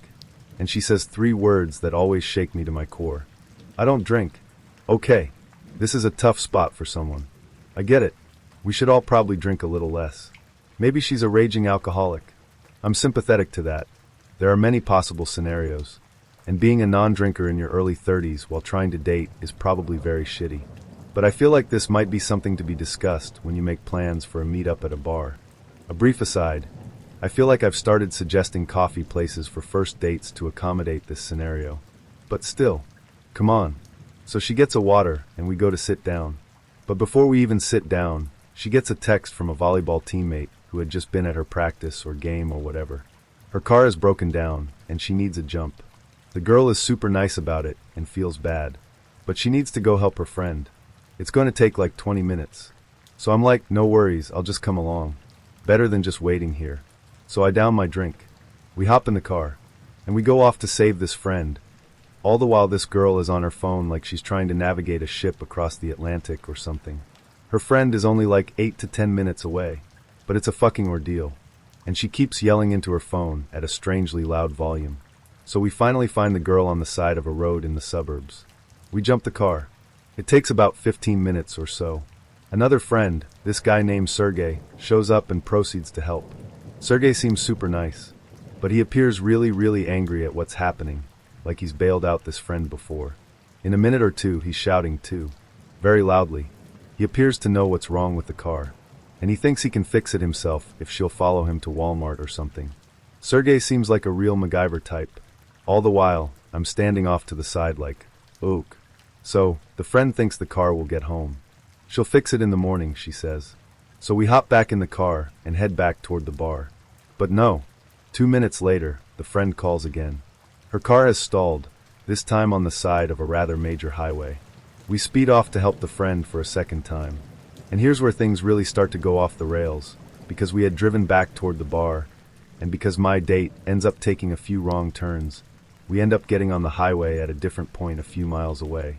So we're actually driving the opposite way the friend was, and we're going to pass her going the other way. But instead of just exiting and getting back on the highway that way, my date pulls this super aggressive U-turn, hopping across a grass median in the process, and then proceeds to pull a second U-turn in the middle of the highway, parking her car the wrong way on the shoulder, so the front of her car is facing the front of her friend's car. You follow this? In my mind, I'm like, holy shit, that was a fucking ballsy maneuver, and not really in a good way. Moments later, Sergey shows up. At this point, I realize he does not have on shoes. Wait, did he ever have shoes? Who can say? We jump the car a second time. It takes like another 25 minutes. And shit is getting dramatic. There's more yelling. By the end, this whole ordeal has taken close to an hour, and I'm spent. My date is apologetic enough. I feel bad too. And I say the typical thing, don't worry about it. We needed to help out your friend. It's not a big deal at all. I wouldn't be doing anything interesting right now anyway. At this point, I guess I'm not totally opposed to a second meetup. Maybe this friend is just helpless, and I kind of feel for her. So we drive back to the bar, where she's going to drop me back at my car. And then it happens. As she parks next to my car, she goes, "By the way, I wanted to show you something. Do you like guns? Good question. I suppose I don't have anything specifically against guns. I would never own one, and I've never been hunting. But mostly, I've never heard a date say that. Yeah, I guess, I stammer. Here, let me show you, she says. So she reaches across me, opens the glove box, and pulls out a rather sleek-looking pistol. Again, I know nothing about guns. This one is small, but it looks very nice, I must admit. She tells me what kind of brand it is, and asks if I want to hold it. So for a moment, I sit there, in the parking lot of a suburban sports bar chain, on a first date with a random Tinder match, holding a gun in the passenger seat. After about 5 seconds, I offer the gun back. Here, I say in probably the lamest voice that has ever come out of my mouth. Moments later, I decide it's time to leave. Thank you so much, I say. I had a great time. Before this incident happened, I was in the middle of making a true crime Facebook group for my city, not kidding. This just happened last night, and I'm still very scared, very paranoid, and very upset. I've never had anything like this happen to me, and I hope to God it never happens again. This is actually really insane, and I did not think this was going to be my night. So right after I finished making this group, I went to leave to go to the store. A few days prior I had told this guy, a guy who I had been seeing for a couple weeks from Tinder, that I didn't want to speak to him anymore based on the premise that I really wanted to focus solely on myself and not really date. The other part was that I was not into him, but this is honestly irrelevant. Any guy who has told you don't want to talk to them anymore should know you mean, I don't want to talk to you anymore, . He decided to continue to message me multiple times, and I ignored all the messages because, see aforementioned what I said to him. Finally, after almost 20 messages on WhatsApp, I looked at them and saw a message that scared the shit out of me. I don't care if you're working on yourself, and you don't want to talk to me, I'm still going to send you things because I care about you, along with insane messages like, damn I miss you, and random videos from downtown where he was watching karaoke. I then blocked him in terror and blocked him on every other thing, Instagram, my actual phone, and email. A few hours later, a voicemail came through because Sprint is dumb and won't let you block voicemails even if a number is blocked. So I deleted the voicemail without even listening to it. This was a few days ago. Today, I went out my front door and saw someone standing at the edge of my lawn. Their back was turned, but I immediately stumbled back and slammed the door because I fully believed it was him.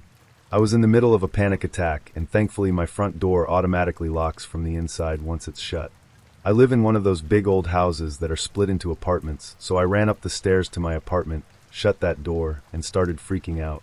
I waited a bit and then checked my back door, which is a door on the side of my house with some stairs. The person had vanished, which was really odd. I came back in, still not fully convinced it was him, and decided to just go to the store.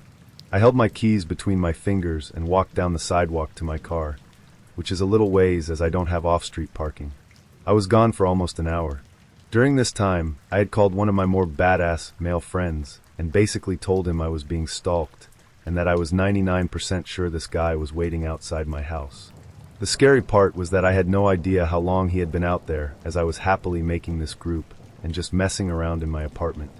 I come back and I'm walking up to my door when I see the same guy walking erratically in the yard of the house next to mine. Freaking out, I jam my key in the front door and shut the door behind me, and then proceed to cautiously go to the back door and open it slowly. Looking up at me from the yard right by my back steps is him. It was him. The entire fucking time. Immediately I just said to him, "What the fuck are you doing? Like seriously, what the actual fuck do you think you're doing?" He proceeds to look up at me with this crazed expression and goes, Hey, what's wrong? What's wrong? Come talk to me." I stood there in disbelief for like a second, and then just yelled, "Okay, fuck this," and I heard him going, "No wait dash," before I slammed the door and locked it. This is where I honestly started fearing for my fucking life. I cannot believe this happened the night I made a MFM fan group, but I guess weirder shit has happened. I hear him thunder up my steps, and he starts slamming on my door, just pounding on it. That's when I called 911. As I'm telling the dispatch guy what's happening, and trying not to have a full mental breakdown, he's still pounding away on my door, and at one point yells, "HEY" to me. My back door is far enough away from my kitchen, so that he can't see me, but I still felt like the slamming was right on my eardrum. The dispatch guy sends some cops, and tells me they're pulling up, and I let him go. I've been shaking this entire time, and I still fucking am, and I keep mistyping things because of it. The cops show up, and I hear them talking to him, but I don't know what's going on. Then I hear a different pounding on my door and a flashlight shining through it, so I go down the steps, still worried he's going to somehow jump out from behind the officer and open the door. I wouldn't even go outside the door frame before a male officer told me that he was down at the bottom of the steps talking to a female officer. He asked me all the crap you ask in this situation, which I've only ever heard about in YouTube storytime videos or through true crime. How ironic. And then he told me I had to go down there to tell him with the officers as witnesses that I do not want contact with him anymore. My exact words, in probably the most deadly voice I think I've ever used. I don't want you to ever contact me or come anywhere near me ever again. I want nothing to do with you, and clearly that didn't sink in the first time I told you. He's standing there, his eyes all misty, and literally goes, "I apologize, right?" I didn't even wait to acknowledge him though, because I was already walking away after I said a short thank you to the officers, even though I felt fucking weird and didn't feel like thanking anyone. My head is a mess right now. They handed him some sort of citation, but I still have a really bad feeling he's going to come back. I need people to know because this is MY fucking city, and I am not going to fucking die because some psycho is obsessed with me. His identifiers are as follows. Wears beanies a lot, balding, but still has hair and a beard/mustache, brunette. About 5 feet 11 inches, one of his eyes is fucked up, and the pupil isn't even. I'm actually really glad he has this because it makes him super easy to identify. Wears utility jackets/a lot of neutral colors or gray, doesn't have a car currently, and gets around on foot or by taxis, works as a pastry chef. Nothing like this has ever happened to me, but now I know the fear that women have when it comes to stalking. I blame myself and try to rationalize his behavior, but none of that shit was okay. I was honestly worried he had a gun, and I'm still worried he's going to come back here again. If it takes me calling the cops on you for you to leave and stop wildly banging on my door, then you're clearly mentally unstable. I did call my friend I talked to before, and he offered me a couch to crash on, but I think I'm okay. I live in a pretty populated area. I'm just really worried about walking from my car to my house tomorrow night when I leave work. I need 2 incidents to file a PPO, so there's not much I can do but be extremely cautious and protect myself. You never know who you're going to meet on Tinder. Please be safe. Please be cautious. Trust your gut. TLDR, psychotic Tinder fuckface. Let's not meet. Ever. Again. Or a PPO is heading your way. And my pepper spray I just ordered. And possibly a kick to your balls. Update. My property manager is now working with me, so I can find a new place to live. Hell yes. Second update. I had to obtain the police report from this situation in order to avoid a huge fine for breaking my lease. Not only was he drunk, I later found a beer can under my porch steps, and he must have been sitting on them, getting drunk and waiting for me to come outside. Ew. He lied to the female police officer and told her I didn't tell him to leave. My badass friend said that was a bitch move on his part, LMAO. Finally, the idiotic cop taking MY report recorded that we hooked up when I specifically told that idiot that we did not hook up and that we just went on some dates. He puts in the report, hooked up a few times. There is a huge difference between those two things. Also, I have zero idea why that's relevant to the incident. At all. I'm from the middle of nowhere, born and raised, which can get awfully boring. In order to stave off boredom in my particular little corner of nowhere, my friends and I often enjoy something called contra dancing, which is basically New England folk dancing, where one pairs off with a different, random partner at each dance. This hobby would bring us to all corners of the area and in contact with lots of interesting, and usually older people. One night, a friend and I had driven about 40 minutes into the woods to this old town house. It's an incredibly scenic little area. Even at night, great view of the stars, crickets chirping, people dancing in the tiny town hall. A perfect, hot, summer night with friends and about 60 other, again mostly old town folk. I had even made cookies for everyone to enjoy, which was announced at the beginning of the dance and was applauded by everyone there. I had danced maybe 2 dances when an older man in his mid-60s approached me for a dance. This was far from unusual. In fact, most of my dance partners were over 40. I had seen this guy at several contra dances, so he definitely wasn't new. This guy came off kind of creepy though. Most of the older guys struck 18-year-old me as grandfatherly, but some just are uncomfortable to be close to. I refused him, saying I promised my friend to dance. He insisted that I dance the dance after with him. Not wanting to be rude, I agreed, trying to be as perky as possible, so he didn't know he was making me uncomfortable. "You look so beautiful tonight," was the first thing out of his mouth when we paired up for the dance. I kind of just smiled and nodded. I didn't want to be encouraging. He was sweaty, had a walrus mustache, and was bald except for crown of gray hair. The dance was a particularly extravagant one, with a move called a gypsy when the partners stare into each other's eyes while circling around each other into a swing. He started making remarks under his breath during this move, such as "get over here" and "can get away from me," while pulling me closer. Gross, but nothing too bad. "I heard you made the cookies. They were delicious. I'll have to get the recipe out of you. Or just make you my wife. Then I'd have them all to myself." I almost stopped the dance to get the fuck away from him, but I just shut down and refused eye contact and conversation. I was sufficiently grossed out, but it was nothing too bad. I pulled my friend aside after and told her about him, and then enjoyed the rest of my night. After summer dances, the young people often drive down to a small pond and swim to get off the sweat and grossness of the dance. Skinny dipping is encouraged, as this spot is really in the middle of nowhere, no houses around, and an absolute amazing view of the stars. My friend and I spent about 20 minutes hanging out in the water, with people slowly leaving, until we were the only ones left. That's what I thought, at least, until I saw a figure standing at the bank of the pond staring out at us. I didn't call out, assuming it was one of our friends.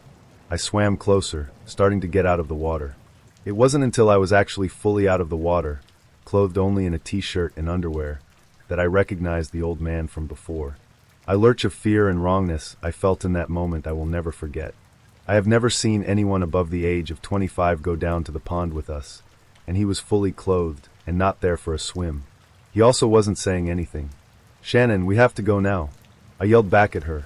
The pond bank was narrow, and it was hard to scramble around him. I was pretending I couldn't see him, that he wasn't there, or that I didn't care he was there. Shannon was about 20 feet behind me when he turned to follow me back to the cars.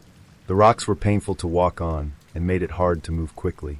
"I heard you guys were coming down here," he said. At this point, Shannon was just coming near him. She did not recognize him from earlier stories and wasn't reacting to the creepiness as strongly as I was. "Haha, yeah, sometimes we cool off down here," Shannon replied. He got between me and her, blocking her from the car. "You know, you and your friend look like sisters. I heard she made the cookies. Do you cook as well as her? I'd love a pair of you at home." This is when the situation really hits Shannon. We're alone, with this guy who's apparently followed us to the middle of nowhere, with unknown intentions. "It was nice talking to you, but we have to go. Now. Come on, Shannon." I was practically running to the car, throwing the words over my shoulder. He put a hand on Shannon's bare shoulder, which spurred her after me. "Come on, you too. I'm just trying to have some fun." I was already in reverse by the time Shannon got in the car with me.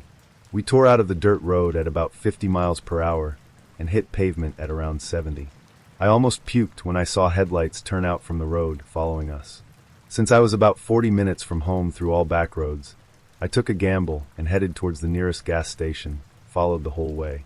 We stopped at the station, right in front of those huge windows in front.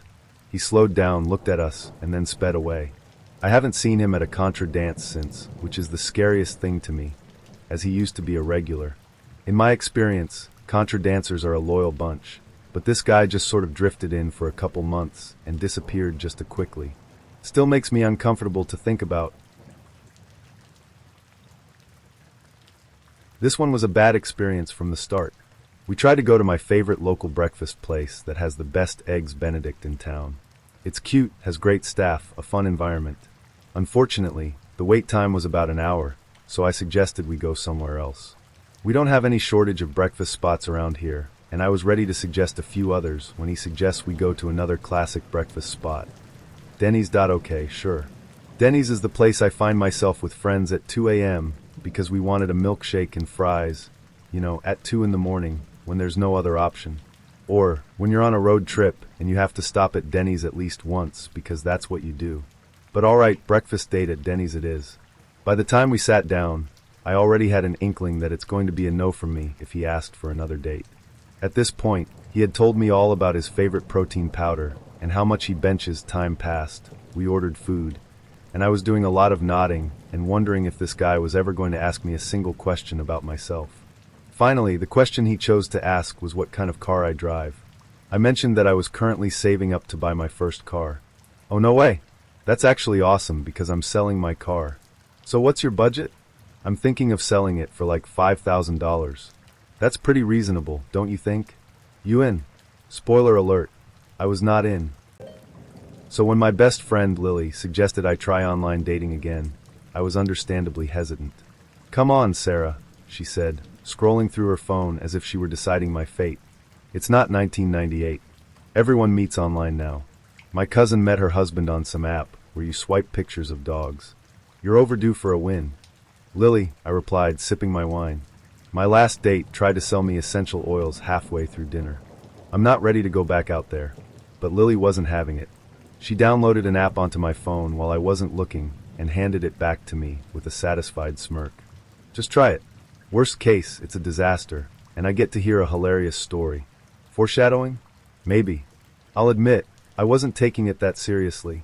I swiped on a few profiles here and there, but nothing really caught my eye. Most people either looked too perfect, like, I clearly photoshopped myself into a yacht perfect, or too terrifying, like, I have a collection of porcelain dolls, and they're all named Bernice Terrifying. Then I saw his profile. His name was Jake, and he had an easy, scruffy charm about him. His bio said he loved trivia nights, bad movies, and hiking, which felt like a safe trifecta. Even better, his pictures didn't look overly polished or stolen from a stock photo website. He just looked like a normal guy holding a coffee cup and grinning awkwardly next to a dog that wasn't even his. We matched, and the conversation was surprisingly fun. He was funny in a sarcastic way that matched my own sense of humor, and he didn't take himself too seriously. Within a few days, I was laughing at my phone like an idiot and forgetting all about my essential oil peddling past. Then he suggested we meet in person. Let's do something different, Jake said in one of his messages. Not just drinks or dinner. How do you feel about weekend trips? I know this little cottage upstate. It's cozy, and the stars are incredible. Okay, pause. I know what you're thinking. Sarah, are you seriously considering going to a secluded cottage with a man you've never met? Have you never watched a single horror movie in your life? And yes, those thoughts did cross my mind. But Jake was charming. He made me laugh. He sent me a picture of his cat wearing a bow tie. He just didn't seem like the kind of guy who'd hack me to death in the woods. Besides, the idea of a little getaway sounded appealing. Work had been stressful, and the thought of escaping the city for a couple of days was tempting. Plus, Jake promised it'd be super casual, just a chill weekend, no pressure. So against my better judgment, I said yes. The drive up to the cottage was fine. Jake picked me up in his Subaru. Of course he drove a Subaru. And we spent the first hour chatting about everything from our favorite childhood snacks to the best Nicolas Cage movies. Honestly, it felt like a road trip with an old friend. But as we got closer to the cottage, things started to feel off. For one, the GPS stopped working about 20 minutes before we arrived. Jake laughed it off, saying, classic upstate dead zones, but I couldn't shake the unease creeping up my spine. Then there was the cottage itself. Calling it a cottage felt generous. It was more like a shack that had seen better days, probably during the Great Depression. The paint was peeling, the windows were cloudy, and the front porch had a noticeable lean to it. Cozy, right? Jake said, grinning as he grabbed our bags. I forced a smile. Sure. Cozy. Inside, the place smelled faintly of mildew and something I couldn't quite place, like burnt rubber. Jake didn't seem to notice. He gave me a quick tour, which consisted of a tiny kitchen, a living room with mismatched furniture, and a bedroom with a bed that looked like it might collapse under the weight of a single pillow. Sorry it's not much, Jake said, scratching the back of his neck. I kinda inherited it from my uncle. Haven't had much time to fix it up. It's fine, I lied, because what else was I supposed to say? It's charming. Jake smiled, clearly relieved. Great. I'll grab some firewood for the stove. Make yourself at home. As soon as he stepped outside, I called Lily. Girl, are you alive? She answered on the first ring. Barely, I whispered, glancing out the window to make sure Jake was still outside. This place is straight out of a murder documentary. If I go missing, tell the cops to start here. Wait, are you serious? Lily asked, her voice suddenly serious. No, I said quickly, trying to laugh it off. I mean, yeah, it's a little creepy, but Jake seems nice. I'm just being paranoid. Uh-huh, Lily said, clearly unconvinced. Well, if he starts sharpening an axe, you run, okay? Deal. The first night was fine.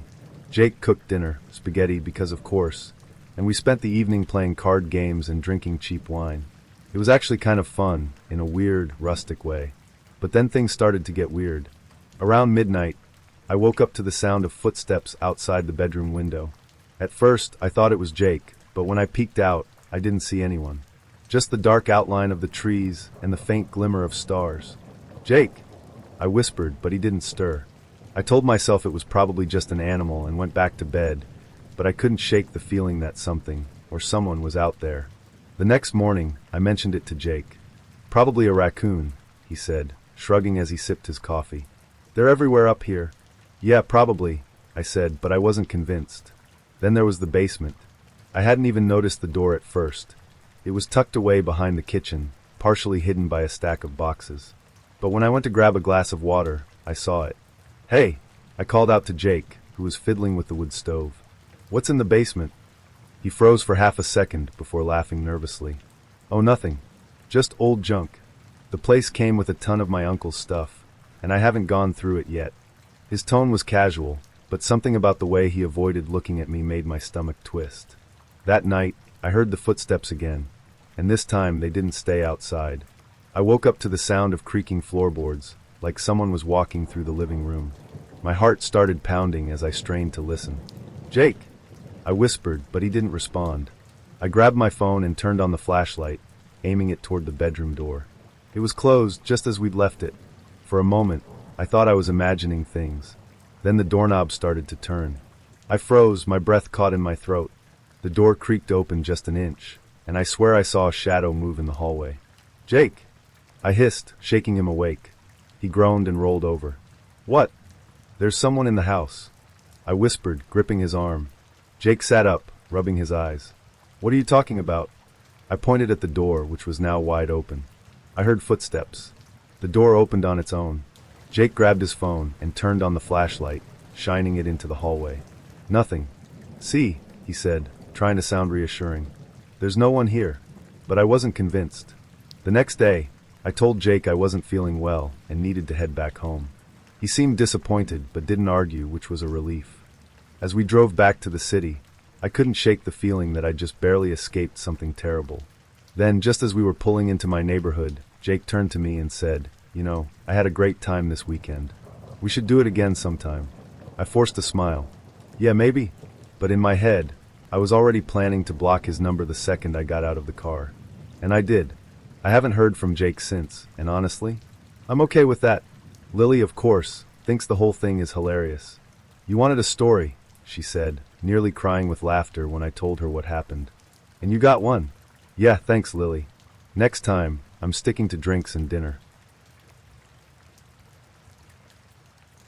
It started a few months ago when I decided to try online dating. I wasn't looking for anything serious, just someone to talk to, maybe go out with. You know, the usual.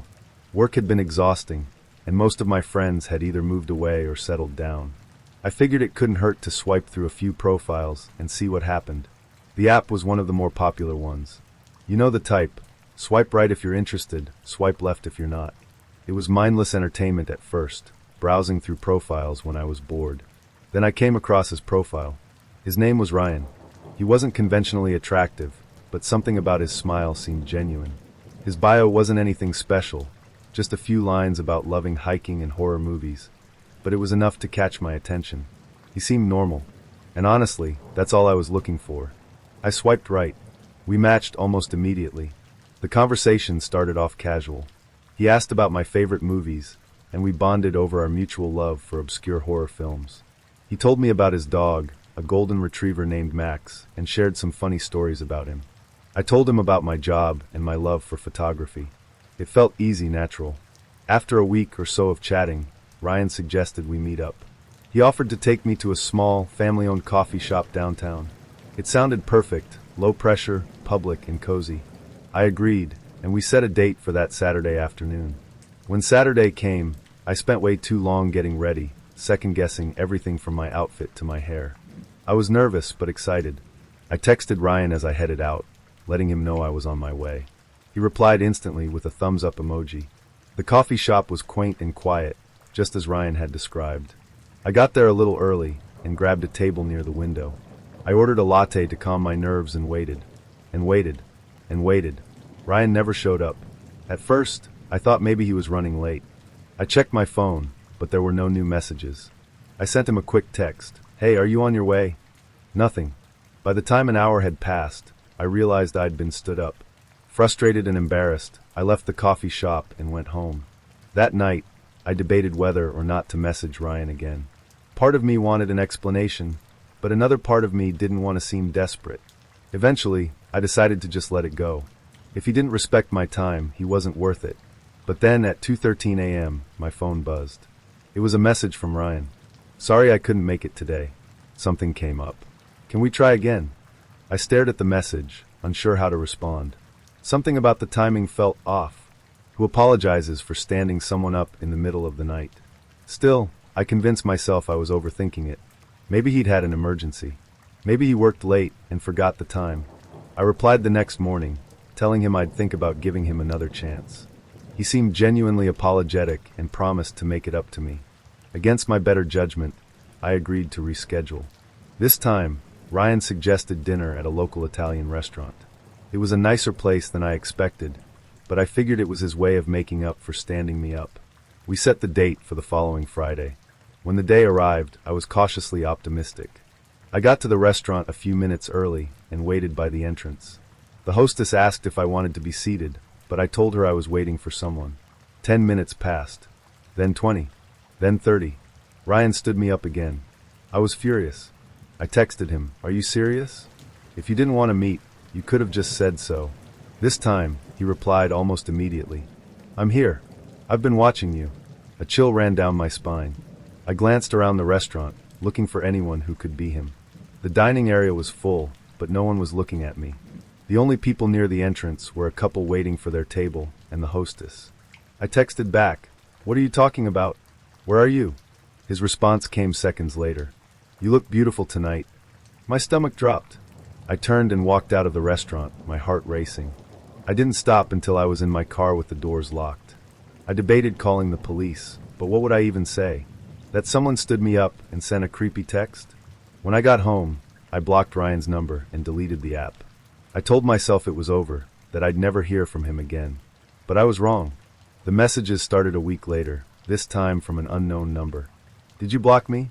I just want to talk. You can't ignore me forever." I didn't respond. Then the photos started coming. The first one was of me at the coffee shop, sitting by the window, staring at my phone. The second one was of me leaving the Italian restaurant, looking over my shoulder. The third one was of me in my car, parked in my driveway. I called the police that night. They took a report and told me they'd do what they could, but since I didn't know Ryan's last name or have any concrete information about him, there wasn't much they could do. I started staying with a friend, too scared to be alone in my own house. I didn't feel safe anywhere. Every time I saw someone with a phone, I wondered if they were taking a picture of me. Every time I heard footsteps behind me, I wondered if it was him.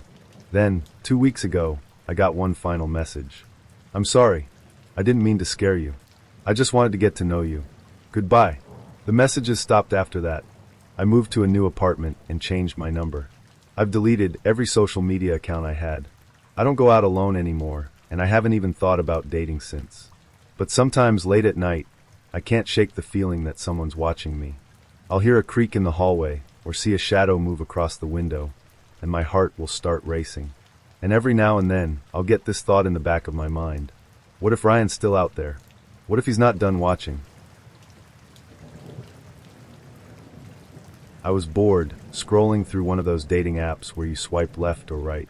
You know the one. At this point, I wasn't even looking for anything serious. I was just swiping out of habit. Left, left, right, left. You get it. It's like a game you play when you're alone on your couch with bad TV on in the background. And then he popped up. His name was Dean. He looked normal. Like nice normal. He had this messy dark hair, a kind smile, and this one photo of him holding a coffee mug while sitting on a porch. There was something so casual about him, like he wasn't trying too hard. His bio was short and sweet. Writer. Dog dad. Lover of rainy days and bad jokes. I mean, not bad, right? He seemed low-key, and after a long series of Jim Brothers and dudes posing with fish, low-key sounded amazing. So I swiped right, and boom, instant match. Okay, at first, everything seemed great. He messaged me right away, which is always a good sign. None of that weird game-playing nonsense. He asked me about my favorite books. We joked about how neither of us could survive a zombie apocalypse. And he even sent me this horrible pun about skeletons that made me laugh way harder than it should have. He was funny, but not in a try-hard way. He seemed sweet. After a couple of days of chatting, Dean asked if I wanted to meet up. Normally, I'd be cautious about meeting someone so quickly, but he had this way of making me feel comfortable, like we'd already known each other forever. He suggested this little coffee shop downtown that I'd actually been to before, so I figured why not? It was public, it was daytime, and honestly I was kind of excited to meet him. So, the day comes, and I get there a little early, like 10 minutes or so. I grab a table near the window, order a latte, and wait. I'm scrolling on my phone, trying not to look like I'm desperately scanning the door every 5 seconds, when I get a text from him. Hey, running just a little late. Be there in 10. Smiley face. No big deal, right? Traffic happens. I sip my latte and keep waiting. 10 minutes turns into 15, then 20. I text him just a quick, hey, everything okay? No response. By now, I'm starting to feel the dreaded, I got stood up vibe. I'm about to finish my drink and leave when my phone buzzes. It's Dean. Sorry about that. I'm here, but I can't find you. Where are you sitting? I text back, by the window wearing a green sweater. A minute later, my phone buzzes again. Got it. Don't move. Smiley face. Okay, cool. He's here. I keep looking toward the door, expecting him to walk in any second. But 5 minutes go by. Then 10. And he still doesn't show. At this point, I'm annoyed. I text him again. Are you coming in or? And then I get this reply. I see you. You look beautiful. Okay, now my annoyance is turning into something else. That uneasy, gut-level feeling when something just doesn't add up. I glance around the coffee shop, but no one is looking at me. The only other people there are a couple sitting by the counter and an older guy reading a newspaper. No one who looks like Dean. I text back, where are you? I don't see you. This time, his reply comes instantly, don't worry. I'll come to you. At this point, I'm officially creeped out. I grab my bag, ready to leave when my phone buzzes again. It's another text from Dean. If you leave, I'll follow you. My stomach drops. I glance around the coffee shop again, my heart pounding in my chest. No one is looking at me. No one seems out of place. But that text, it's like he's watching me right now. I don't reply. I just get up and walk out as calmly as I can, trying not to look panicked. The street outside is busy, full of people going about their day. I blend into the crowd, walking quickly but not running, until I get to my car. I get in, lock the doors, and sit there for a second, trying to calm myself down. Then my phone buzzes again. Why did you leave? Smiley face. I block his number immediately. I delete the app. I tell myself it's over, that he was probably just some weirdo messing with me. But as I'm driving home, I can't shake the feeling that someone is following me. Every car behind me feels suspicious. Every person I pass on the street feels like they're looking at me too long. By the time I get home, I'm so paranoid I double-check all the locks on my doors and windows. That night, I can't sleep. I keep checking my phone, half expecting another message, even though I blocked him. I check the front door 3 more times before finally forcing myself to go to bed. The next morning, there's a knock at my door. I freeze. It's early, like 7 a.m., and I'm not expecting anyone. I peek through the peephole, but no one's there. Still, something doesn't feel right. I wait a few minutes before opening the door, just a crack. Sitting on the welcome mat is a single coffee cup. There's no note, no name, just the cup. My stomach turns. I don't touch it. I close the door, lock it again, and call my friend Emily. Am I crazy? I ask her after explaining everything. This can't be him, right? He doesn't know where I live. You deleted the app, right? Emily asks. He can't contact you? Yeah, but what if he found me some other way? My social media? My number? Can you stay at my place for a few days? She asks. Just to be safe. I pack a bag and head to Emily's that afternoon. I don't see anyone following me, but I can't shake the feeling that I'm being watched. Every time my phone buzzes, I flinch. For the next week, nothing happens. No texts, no knocks at the door, no weird coffee cups. I start to convince myself that it's over, that I overreacted. Maybe it wasn't even Dean who left the cup. Maybe it was just some random prank or a mistake. I go back to my apartment, trying to get back to normal. But then, a few nights later, I wake up to a sound outside my window. It's faint, like someone tapping on the glass. My apartment is on the 2nd floor, so it shouldn't be possible, but when I sit up and look, I swear I see a shadow move just out of sight. I don't sleep the rest of the night. The next morning, I call my landlord and ask if I can break my lease. I don't care about the penalty. I just want out. I moved 2 weeks later. I changed my number, deleted all my social media, and haven't been on a dating app since. I don't know who Dean really was, or if that was even his real name. All I know is that every time I see someone holding a coffee cup, my stomach twists. So yeah, I guess you could say I'm done with online dating. Forever. It was a Saturday evening, and I was on my way to meet her for our first date. She was a pretty blonde, the kind of person who turned heads without even trying. I remember feeling a mix of excitement and nerves, my palms slightly sweaty as I gripped the steering wheel. I wanted everything to go well. No, I needed everything to go well. First impressions, after all, are everything. We'd agreed to meet at this cozy little Italian place downtown. It wasn't too fancy, but it had a reputation for great food and an even better atmosphere. When I walked in, she was already there, sitting at a table near the window. She looked up and smiled when she saw me, and for a moment, I forgot how to breathe. She was even prettier than I remembered, with her blonde hair catching the light and her blue eyes sparkling like she was already having fun. I tried to play it cool as I approached the table. "Hey," I said, probably a little too casually. "You've got a great spot here." She smiled again, and I felt the tension in my shoulders ease. "I figured the view would give us something to talk about if things got awkward," she joked, gesturing to the street outside. I laughed, grateful that she'd broken the ice. "Well, let's hope we don't need it." We ordered our meals, and the conversation flowed easily.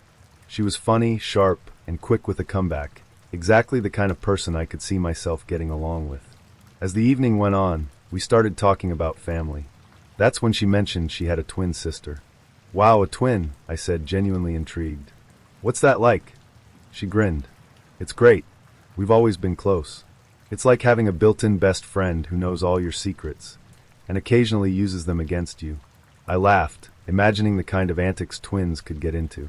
"So, are you identical?" I asked. "Yep," she said. "She looks just like me, poor thing." I chuckled at her self-deprecating humor, enjoying how comfortable she seemed in her own skin. For a moment, I thought about how cool it would be to meet her twin sister someday. But then I pushed the thought aside, reminding myself to focus on the present. After all, I was here with her, not her sister. The conversation drifted to other topics for a while, but then it circled back to birthdays. It seemed like a natural transition, given the family talk. "When's your birthday?" I asked, genuinely curious. "April 15th, she replied without hesitation. "Nice," I said. Then, without thinking, without even pausing to engage my brain, I asked, "So when's your twin sister's birthday?" The moment the words left my mouth, I knew I'd said something incredibly stupid. There was this split second where time seemed to freeze, and I could almost hear my own inner voice screaming, "What did you just say?" She stopped mid-bite, her fork hovering in the air. Slowly, she looked up at me, her blue eyes wide with disbelief. For a moment, she didn't say anything. Then she set her fork down and gave me a look. One of those looks that says, "Are you serious right now?" "Same day as mine, dummy," she said, her voice dripping with amusement. "She's my twin sister." I felt my face flush with heat, and I was pretty sure I was the color of the marinara sauce on my plate. I stammered, trying to backpedal. I don't know why I asked that. Of course, that makes sense. She burst out laughing, cutting me off mid-sentence. It wasn't a polite chuckle or a quiet giggle. It was a full-blown, can't-catch-her-breath kind of laugh. I sat there, stunned, watching her shoulders shake as she covered her mouth with her hand. I wasn't sure whether to laugh along with her or crawl under the table. When she finally calmed down, she wiped a tear from the corner of her eye and said, "That's got to be the dumbest question anyone's ever asked me." I laughed nervously, still trying to salvage my dignity. "Well, at least I'm memorable, right?" "Definitely memorable," she said, her lips twitching with suppressed laughter. "Don't worry, I won't hold it against you." Much. The rest of the date went surprisingly well, considering my embarrassing faux pas. In fact, the mood seemed lighter after that, like the awkwardness had been replaced with a shared inside joke. She teased me about it a few more times throughout the evening, and I took it in stride, grateful that she had a sense of humor about the whole thing. When the check came, I insisted on paying, partly because I wanted to make a good impression, and partly because I felt like I owed her after my ridiculous question. She didn't argue, but as we walked out of the restaurant, she smirked and said, "You know, if this date doesn't work out, my twin sister's single." I groaned, but I couldn't help laughing. "I think I've embarrassed myself enough for one night. I'll stick with you, thanks." She smiled, and I could see the warmth in her eyes, the kind of smile that makes you feel like you're exactly where you're supposed to be. "Good choice," she said. That night, as I drove home, I couldn't stop thinking about her. Sure, I'd made a fool of myself, but she'd laughed it off in a way that made me feel like maybe, just maybe, it wasn't the end of the world. Maybe I'd even done something right, despite my blunder. We kept seeing each other after that, and every once in a while, she'd bring up the twin birthday question just to watch me squirm. It became one of those stories we told friends and family, always met with laughter and a few good-natured jabs at my expense. I didn't mind, though. It was worth it. Fast forward 24 years, and here we are, married with 2 kids and a house full of memories. The story of our first date is still one of her favorites to tell, and every time she does, she looks at me with that same amused glint in her eye. "Can you believe I married this guy?" she'll say, shaking her head as she recounts the story for the 100th time. And every time, I laugh right along with her, grateful for that moment of shared laughter all those years ago. Because in the end, it wasn't about the question or the embarrassment. It was about how she made me feel, how she turned an awkward moment into something we could laugh about together. It was about the way she looked at me that night, like she saw something worth sticking around for, even if I wasn't perfect. And if I've learned anything in the last 24 years, it's this. Sometimes love doesn't come from getting everything right. Sometimes it comes from getting things spectacularly wrong, and finding someone who'll laugh with you anyway. Dating in your 30s is like shopping in the clearance aisle. You know there's probably a reason everything's left over, but you're desperate enough to give it a shot anyway.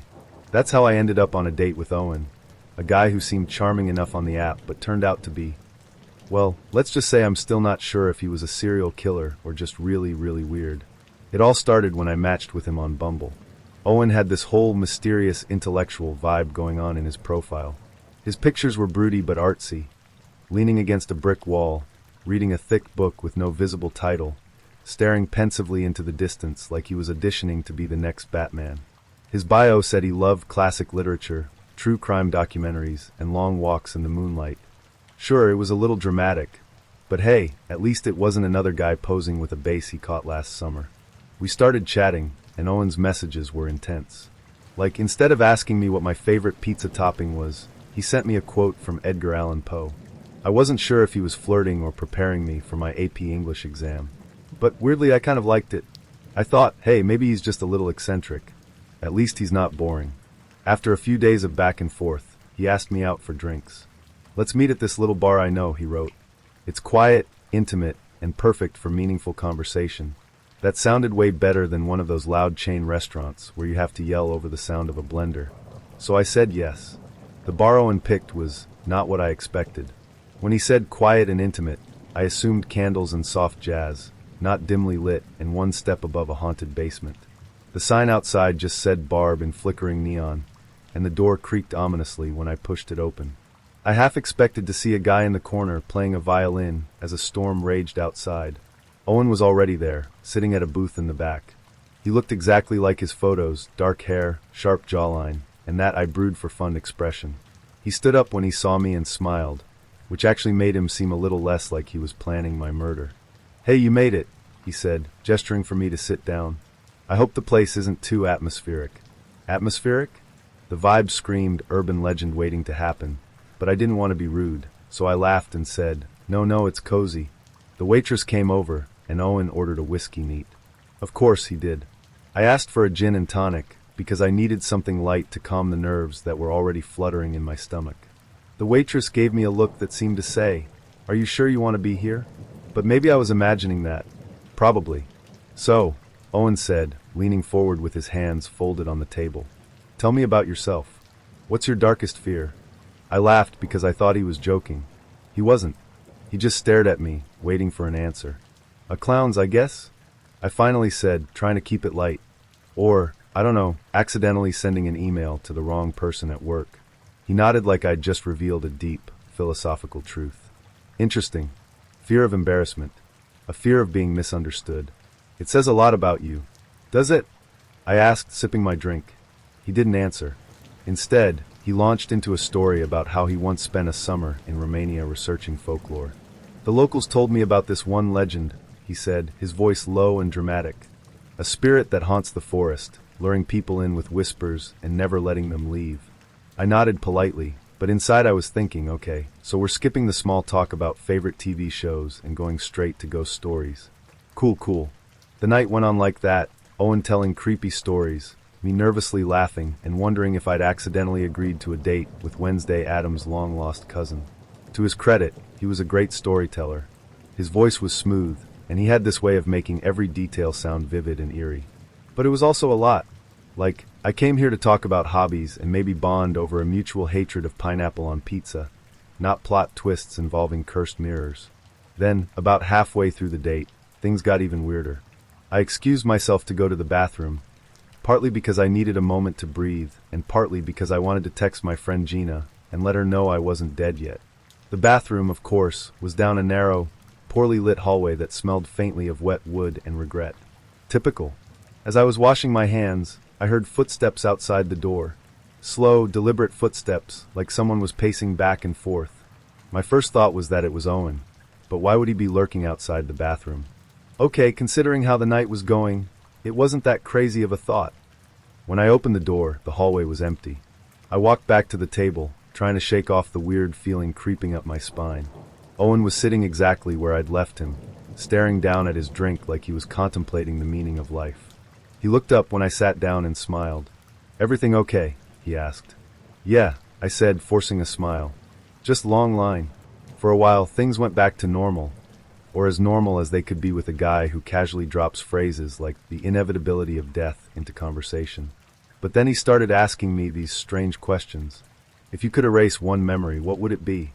Have you ever felt like someone was watching you, even when you were alone? Do you believe in past lives? At one point, he leaned in and said, "Do you ever feel like you're not dreaming, but someone else is dreaming you?" I swear to God, I almost choked on my gin and tonic. By the end of the night, I was exhausted. Not because the date was physically demanding, but because keeping up with Owen's deep, existential horror vibes was mentally draining. When the check came, he insisted on paying, which was nice, but then he said, "You can get the next one." "The next one? The next one?" I managed to mumble something polite like, "Yeah, sure," but inside I was already planning my escape. I thanked him for the drinks, gave him an awkward side hug, and practically ran to my car. When I got home, I collapsed on the couch and immediately called Gina. "How'd it go?" she asked. "Well, I'm alive," I said. "So that's something." I told her everything, how the guy was basically a walking haunted house, how the bar felt like it was cursed, and how he kept asking questions that made me question my entire existence. "So you're not seeing him again?" she asked. "Gina," I said, "if I see him again, it'll be in the reflection of a cursed mirror." We both laughed, but deep down, I couldn't shake the feeling that Owen wasn't done with me. And sure enough, a week later, he texted me. "Had a great time the other night. Want to grab dinner? Maybe somewhere darker?" I blocked his number immediately. It was a warm summer night, we were 15, and we were in love. No wait, scratch that, we were 15 and wanted to grind crotches. That's the one. I was over at my friend's place chilling out, he was playing Diablo 2, and I was on the other computer chatting on MSN, when lo and behold, she logged on. After some small talk, I mentioned I was in town at Joe's, pseudonym, place, and she said I should come over to her house. We had talked beforehand about sex and fooling around, made out a bit, and we both wanted to screw, but parents etc. kept getting in the way. I told Joe that I was going to go and try to get laid, and he was understandably supportive. And with that, I was off into the night. It was midnight or shortly after, cloudy but hot out, and the orange glow from the city lit up the night remarkably well. As I walked and pondered the possible events to come, I was accompanied by the distant yet booming sound of thunder. I really should have noticed the smell of rain in the air. I made quick work of the several blocks between us and came to her house, going to her bedroom window as was previously directed. Knock knock, she came to the window with a finger to her lips, wearing a black bra and pink underwear, and pointed down. My eyes followed her gesture to the still form of her young brother, lying on her bedroom floor. She preempted my curiosity with, "He gets afraid of thunderstorms, so he is going to sleep in here tonight." To which I asked with more of a look of disappointment and confusion than words, but I wanted to plow you, all romantic-like. Her smile told me I was still in business. I crawled into her window, took off my shoes and left them on her bedroom floor, and we stepped out of her room and made our way to her basement. The lights were out, as we did not want to wake her religious parents, but she knew her way around, and led me past a table to her couch. After a few minutes of pathetic teenager make-out and pawing, things got serious, and I was awarded my first blowjob. It goes without saying that it was fantastic, as I have only had one bad BJ in my entire life. Horror story for another day, perhaps. And after a while I returned the favor to her. After the foreplay, we moved on to the sex. Being the responsible young adult that I was, I had brought 2 condoms, and being the retarded young adults that we were, she advised I wear them both for extra protection, and I did. Cue worst sex ever. But I'm fairly sure it did happen. In the throes of passion, we were totally unaware that the distant rumbling of thunder had become the storm of the year directly above our town, and the rain and thunder eventually tore our attention away. Wait a minute. That doesn't sound like rain. That sounds like footsteps. To this day, I have yet to see anyone do anything faster than that Christian girl get dressed. She was dressed and tugging at my arm before I had my pants fully done up. So I grabbed my shirt and my socks, and she dragged me up the stairs and across the common room. Well, mostly across. About halfway down, the telltale flicker of flashlights descends the stairs. Turns out the power had been knocked out by the storm. Not having enough time to get to her room without being seen, she shoved me into the bathroom beside us, and went to address her parents as I climbed into the shower stall and cowered. Outside I heard them conversing. Her parents, having no suspicions, were quite calm, just asking how her and her brother were doing. Fine. Okay, well then we're going to go back to bed, try and get some sleep. Phew, I'm in the clear. Her dad utters a phrase I won't soon forget. I am just going to use the bathroom before we go, and steps into my hiding place. Placing the flashlight on the bathroom counter, beam up, I see the silhouette of a large man walk over to within 3 feet of me and take a piss. I'm fairly sure my heart stopped beating, just to make sure he couldn't detect me at all. He finishes, wastes his one flush. Come on, people. When the power is out, follow the mantra. If it's brown, flush it down. If it's yellow, let it mellow. And departs. Parents leave. She comes and gets me. We both shit bricks. And then we continue into her room, so I can GTFO ASAP. I get fully dressed, and am sitting on the edge of her bed putting on my last sock when both of our eyes shoot to the bottom of her bedroom door. Flashlights. I quickly discern that I don't have the time to get out the window undetected, but spot that her bed has a fairly decent rise to it, and luckily for me, was uncluttered underneath. I drop to the floor and ninja vanish mere moments before her parents enter her room. Again, inconsequential chit-chat, and I feel like I am in the clear. I sigh a breath of relief, and let my head rest on her carpet, looking out into the room. Directly into the eyes of her 5-year-old brother lying on the floor, now wide awake, and staring into my soul. I'm done. I'm busted. I'm dead. Christian father kills horny teenager is going to be the headline in the newspaper the next day, guaranteed. A million options flash through my mind until I decide on a brilliantly simple choice. Bringing one finger up to my lips, I make the sign for silence and secrecy. Thank FSM for the playful naivety of children, because he simply smiled and returned the gesture. Her parents departed, and shortly after, so did I, to enjoy my walk home in the pouring hot summer rain, with ample time to ponder how close I came to a serious shit beating. Worth it. Netflix wasn't hitting the spot, and I had already scrolled through every social media app twice. I hit the dating app and matched with him. His name was Alex. His profile was simple, no cheesy one-liners or over-the-top gym selfies. Just a few candid photos of him hiking, sitting by a campfire, and one of him holding a dog. Not even his dog, as he admitted later, but still cute. His bio was short, outdoorsy, chill, and always up for a good conversation. He seemed normal, safe, and after so many failed first dates, normal was exactly what I was looking for. We started chatting, and it was easy from the beginning. No awkward pauses, no weird vibes. He was funny, polite, and genuinely seemed interested in getting to know me. By the end of the night, he suggested grabbing dinner that weekend. I hesitated for a second. It felt a bit quick, but he seemed harmless. Besides, meeting in public is safe, right? It's not like I was going to his house or anything. The restaurant he suggested was a small Italian place I'd been to before. It was cozy, with dim lighting and checkered tablecloths, the kind of spot where you could linger over a glass of wine without feeling rushed. I got there a little early and grabbed a table near the back. As I waited, I texted my friend Lily to let her know where I was, just in case. She always joked I had main character energy for getting myself into weird situations, but this time, I was determined to prove her wrong. Alex showed up 10 minutes late, which didn't bother me too much. He looked just like his pictures, tall, dark hair, a little scruffy but not in a sloppy way. He smiled as he walked over, and I could feel myself relax a little. First impressions matter, and he seemed completely normal. "Sorry I'm late," he said, sitting down across from me. "Parking was a nightmare." "No worries," I said, smiling back. "I've been craving pasta all day, so you're forgiven." We laughed, and the conversation started flowing just as easily as it had online. He told me about his work as a freelance graphic designer, his recent trip to Colorado, and his goal to visit every national park in the country. I told him about my job, my disastrous attempt at growing a balcony garden, and my obsession with true crime podcasts. He even joked, "So you're the type who'd know how to get away with murder, huh?" And I laughed a little too loudly. It was nice. Easy. I started thinking that maybe, just maybe, this wouldn't be another dating horror story. But then, about halfway through the meal, things started to feel off.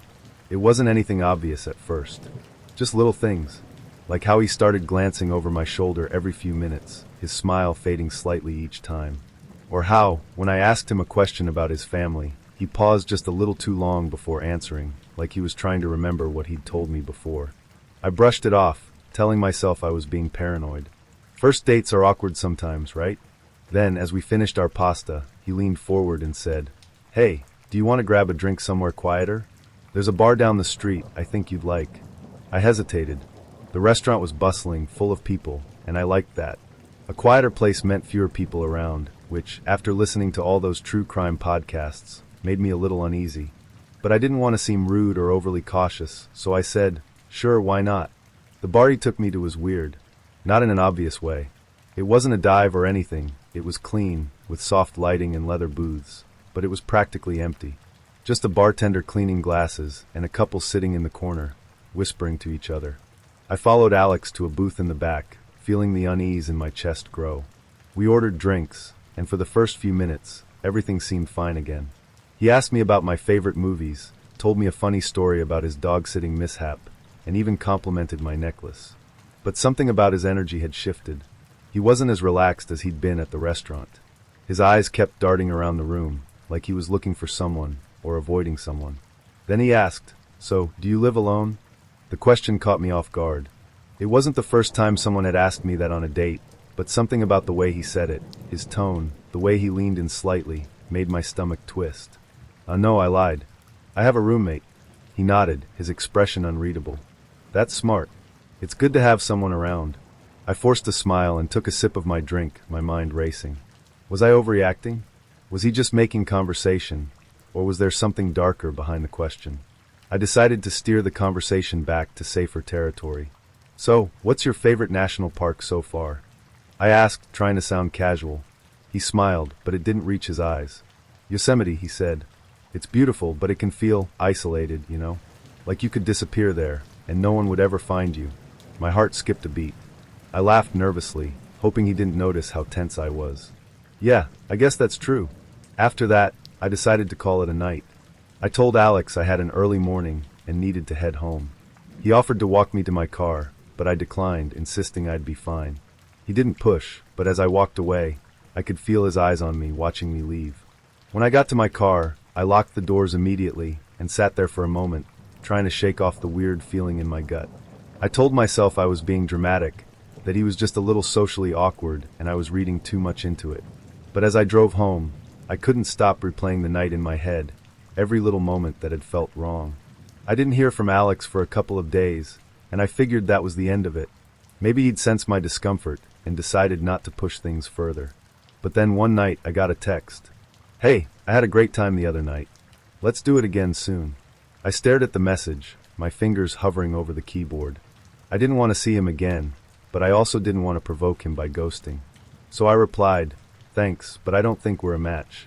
Good luck out there." A few minutes later, he replied, "Are you sure? I really liked you." I didn't respond. That's when the call started. They always came late at night, usually around 2 or 3 a.m. I'd wake up to my phone buzzing, the caller ID showing unknown number. At first, I didn't answer, but after the third night in a row, I picked up, ready to tell whoever it was to knock it off. But when I answered, no one said anything. I could hear breathing on the other end, slow and steady, but no words. I hung up, my hands shaking, and blocked the number. The call stopped for a while after that, and I started to relax, thinking it was over. But then, one night, I came home to find a note taped to my door. "I know you live alone."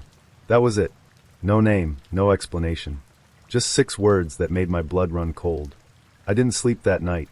I called the police, but there wasn't much they could do without proof of who had left the note.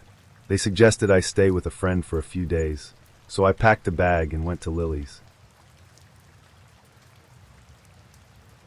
"Come on, Emma," Jess said, sprawled across my couch with a glass of wine in one hand and her phone in the other. "You haven't been on a date in months. You're like a social hermit. What's the worst that could happen? You meet a cute guy, you get free drinks, and maybe, just maybe, you'll stop watching Dateline and convincing yourself every man is a serial killer." I rolled my eyes, but she wasn't entirely wrong. My dating life had been non-existent lately, and yeah, maybe I did watch too much true crime. But still, I wasn't that desperate to get back out there. Or at least, I thought I wasn't. Then Jess shoved her phone in my face. "Okay, what about him? He's cute, right?" I squinted at the screen. The guy's name was Matt. He had that rugged outdoorsy look, messy blonde hair, a scruffy beard, and a flannel shirt in every photo. His bio said something about hiking, dogs, and his love for adventures. He looked harmless. Normal. "Yeah, I guess," I said, shrugging. Jess sighed dramatically. "You guess? Emma, this man could be a model for Hot Lumberjack magazine. Swipe right." Now, against my better judgment, I swiped. And wouldn't you know it, we matched immediately. Matt messaged me first, which was a nice change. Most guys on these apps make you carry the conversation, but he was quick to ask questions and seemed genuinely interested. He told me about his dog, a rescue mutt named Rosie, and how he spent most weekends hiking the trails outside the city. He had this easy, laid-back vibe that made me feel comfortable. After a couple of days of chatting, he suggested we meet up. "There's this great little bar downtown," he wrote. "Chill atmosphere, good drinks. You in?" I hesitated. Meeting up so soon? It felt a little fast. But Jess was in my ear, literally sitting next to me on the couch, whispering, "Do it. Say yes. Live a little." So I said yes. The bar wasn't far from my place, just a short Uber ride downtown. It was one of those trendy spots with exposed brick, Edison bulbs, and an overpriced cocktail menu. When I got there, Matt was already waiting outside, leaning casually against the wall. He looked just like his pictures, tall, broad-shouldered, with that scruffy outdoorsy charm. "Hey, Emma," he said, flashing me a grin. "Yeah, nice to meet you," I said, trying not to sound as nervous as I felt. We went inside, grabbed a corner booth, and ordered drinks. Matt was easy to talk to, just like he'd been over text. He told me about his latest hiking trip, how Rosie had tried to chase a deer, and how he was thinking about adopting a second dog. It was nice. Normal. But then, about 20 minutes into the date, he started asking some weirdly specific questions. "So, do you live alone?" he asked, casually swirling his whiskey. I froze for half a second, but I forced a laugh. No, I live with a roommate." Total lie. Jess didn't count. She was just crashing for the weekend. Cool, he said, nodding. "That's smart. You can never be too careful, right?" He smiled, but something about the way he said it made my stomach twist. I tried to steer the conversation to safer territory, asking about his job, his hobbies, his favorite movies. But every now and then, he'd circle back to me. "So, what's your usual routine? Like, do you work from home, or how do you usually get around the city? Uber, subway, walking? Do you ever hike alone? Or do you stick to crowded trails?" I answered vaguely, trying not to give too much away, but the unease in my chest was growing. Something about the way he asked those questions, so casual, so disarming, made my skin crawl. After about an hour, I told Matt I had to head out. I made up some excuse about an early morning meeting, and he didn't argue. If anything, he seemed almost amused. "Sure, no problem," he said, standing up and grabbing his jacket. "Let me walk you to your car." "Oh, no need," I said quickly. "I'll grab an Uber." "Nah, I insist," he said, his grin widening. "It's not safe out there, you know." The way he said it sent a shiver down my spine. Outside, the streets were quieter than I'd expected. Most of the shops were closed, and the streetlights cast long, eerie shadows. Matt walked beside me, his hands in his pockets, whistling softly. "Where's your Uber picking you up?" he asked. "Just around the corner," I lied, pulling out my phone to make it look like I was checking the app. We turned the corner, and that's when I saw it. A white van, parked halfway down the block, its engine idling. Matt's demeanor changed instantly. His easygoing smile disappeared, replaced by something colder, sharper. "This you?" he asked, gesturing toward the van. "No," I said quickly, taking a step back. "My ride's further up." He didn't move. "Emma," he said, his voice low and almost disappointed. "You're making this harder than it needs to be." My heart stopped. What are you talking about?" I stammered, my voice shaking. Matt took a step closer, and I saw his hand move to his pocket. I didn't wait to find out what he was reaching for. I turned and ran. I've never run so fast in my life. My legs felt like jelly, my breath coming in ragged gasps, but I didn't stop. I could hear Matt's footsteps behind me, getting closer, and I knew I couldn't let him catch me. I rounded another corner and spotted a gas station up ahead, its fluorescent lights flickering like a beacon. I sprinted toward it, practically throwing myself through the door. The cashier, a bored-looking teenager, glanced up as I stumbled inside. "Help!" I gasped, clutching the counter. "There's someone, he's..." Before I could finish, the door swung open behind me. Matt stepped inside, his expression calm and composed, like nothing had happened. "Hey, Emma," he said, his voice smooth and friendly. "You left your phone back there." He held up my phone, waving it like a peace offering. The cashier looked between us, clearly confused. "Is everything okay?" he asked. I didn't even think. I grabbed the cashier's arm and said, "Call the cops." "Now." Matt's smile faltered for a split second, just long enough for me to see the anger flash in his eyes. But then he laughed, holding up his hands. "Hey, no need for that," he said, backing toward the door. "It was just a misunderstanding." And then he was gone. The police arrived a few minutes later, but by then Matt and the van were long gone. I gave them his name, his profile, everything I knew about him. But when they looked into it, they couldn't find anyone by that name. The profile was fake. The pictures were probably stolen. We'd been hanging out for ages. One of those friendships where you're not really sure when it started, but suddenly you're spending all your free time together. He was a classic nerdy guy, the kind who wore his love for gaming and sci-fi on his sleeve. And I liked that about him.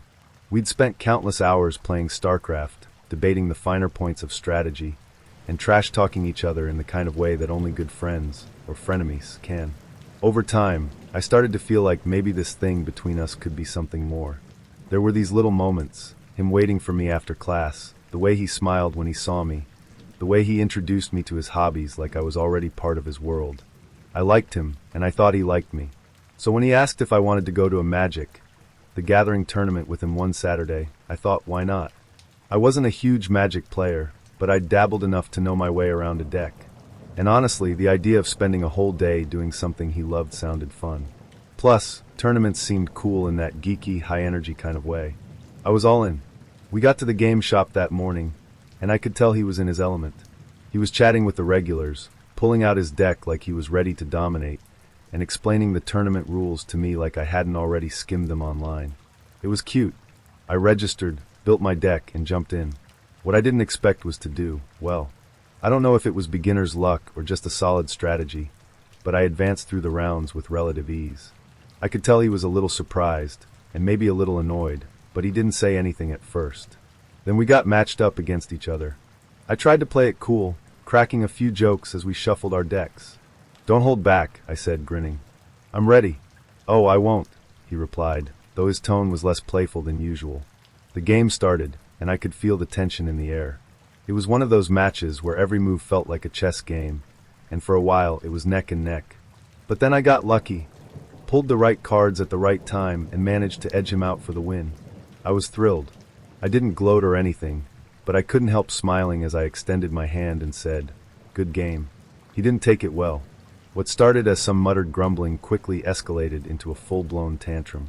He slammed his cards down, accused me of being too lucky, and refused to look at me. Other players started glancing over, clearly uncomfortable.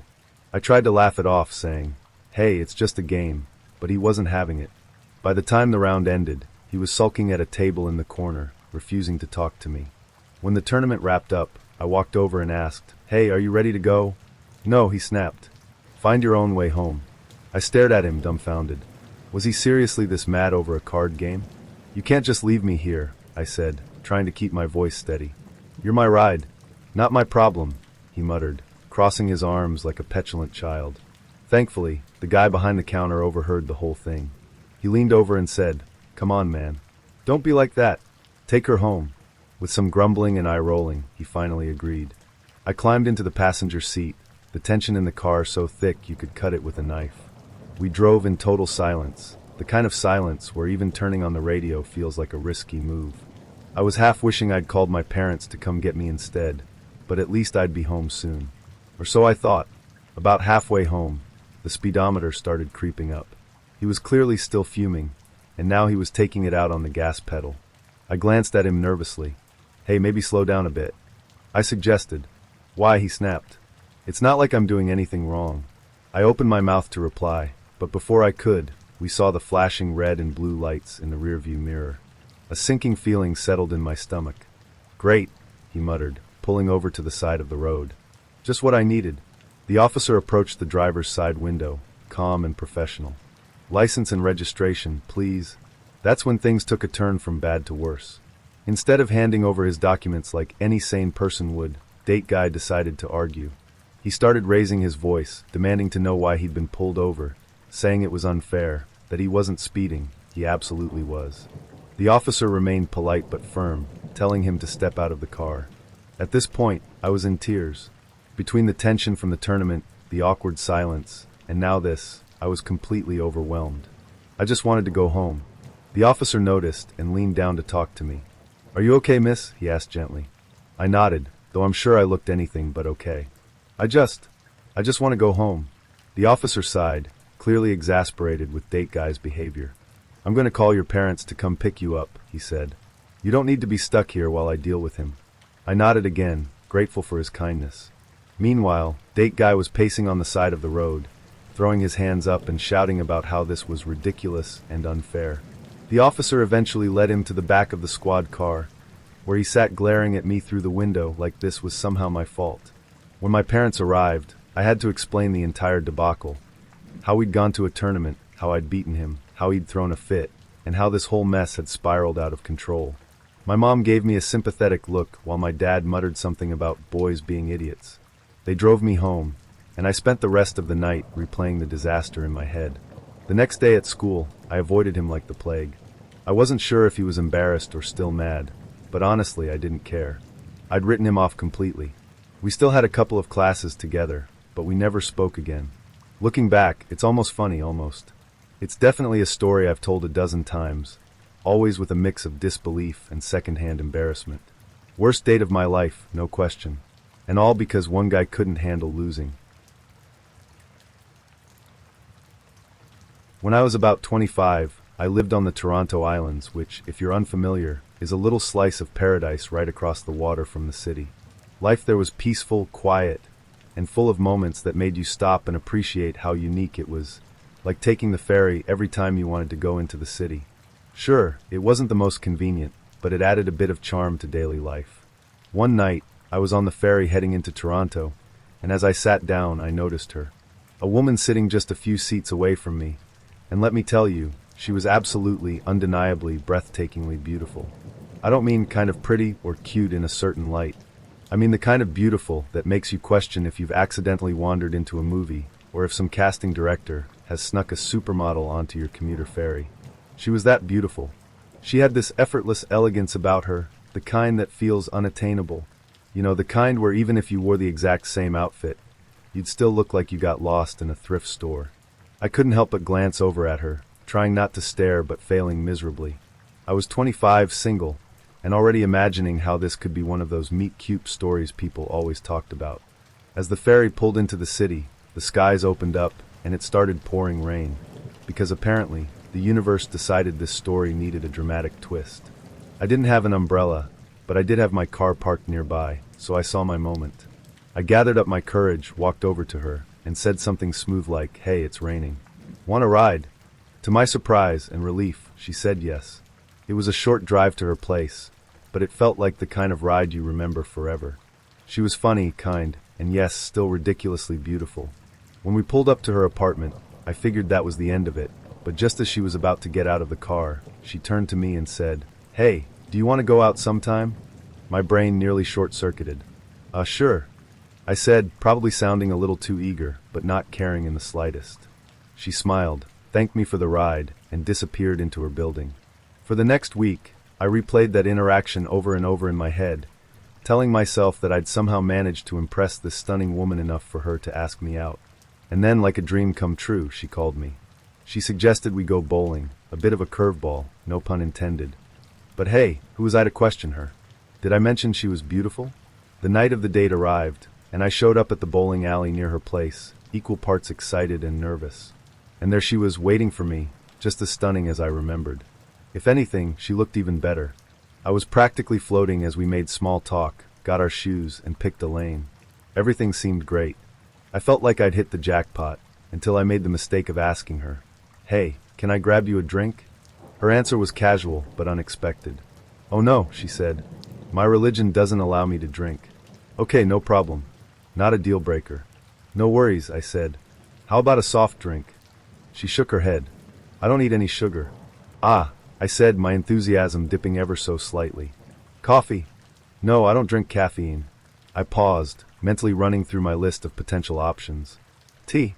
"Nope, no tea either." At this point, I was running out of ideas. "Water?" She smiled. "Just plain water, thanks." I nodded, trying to hide my growing unease.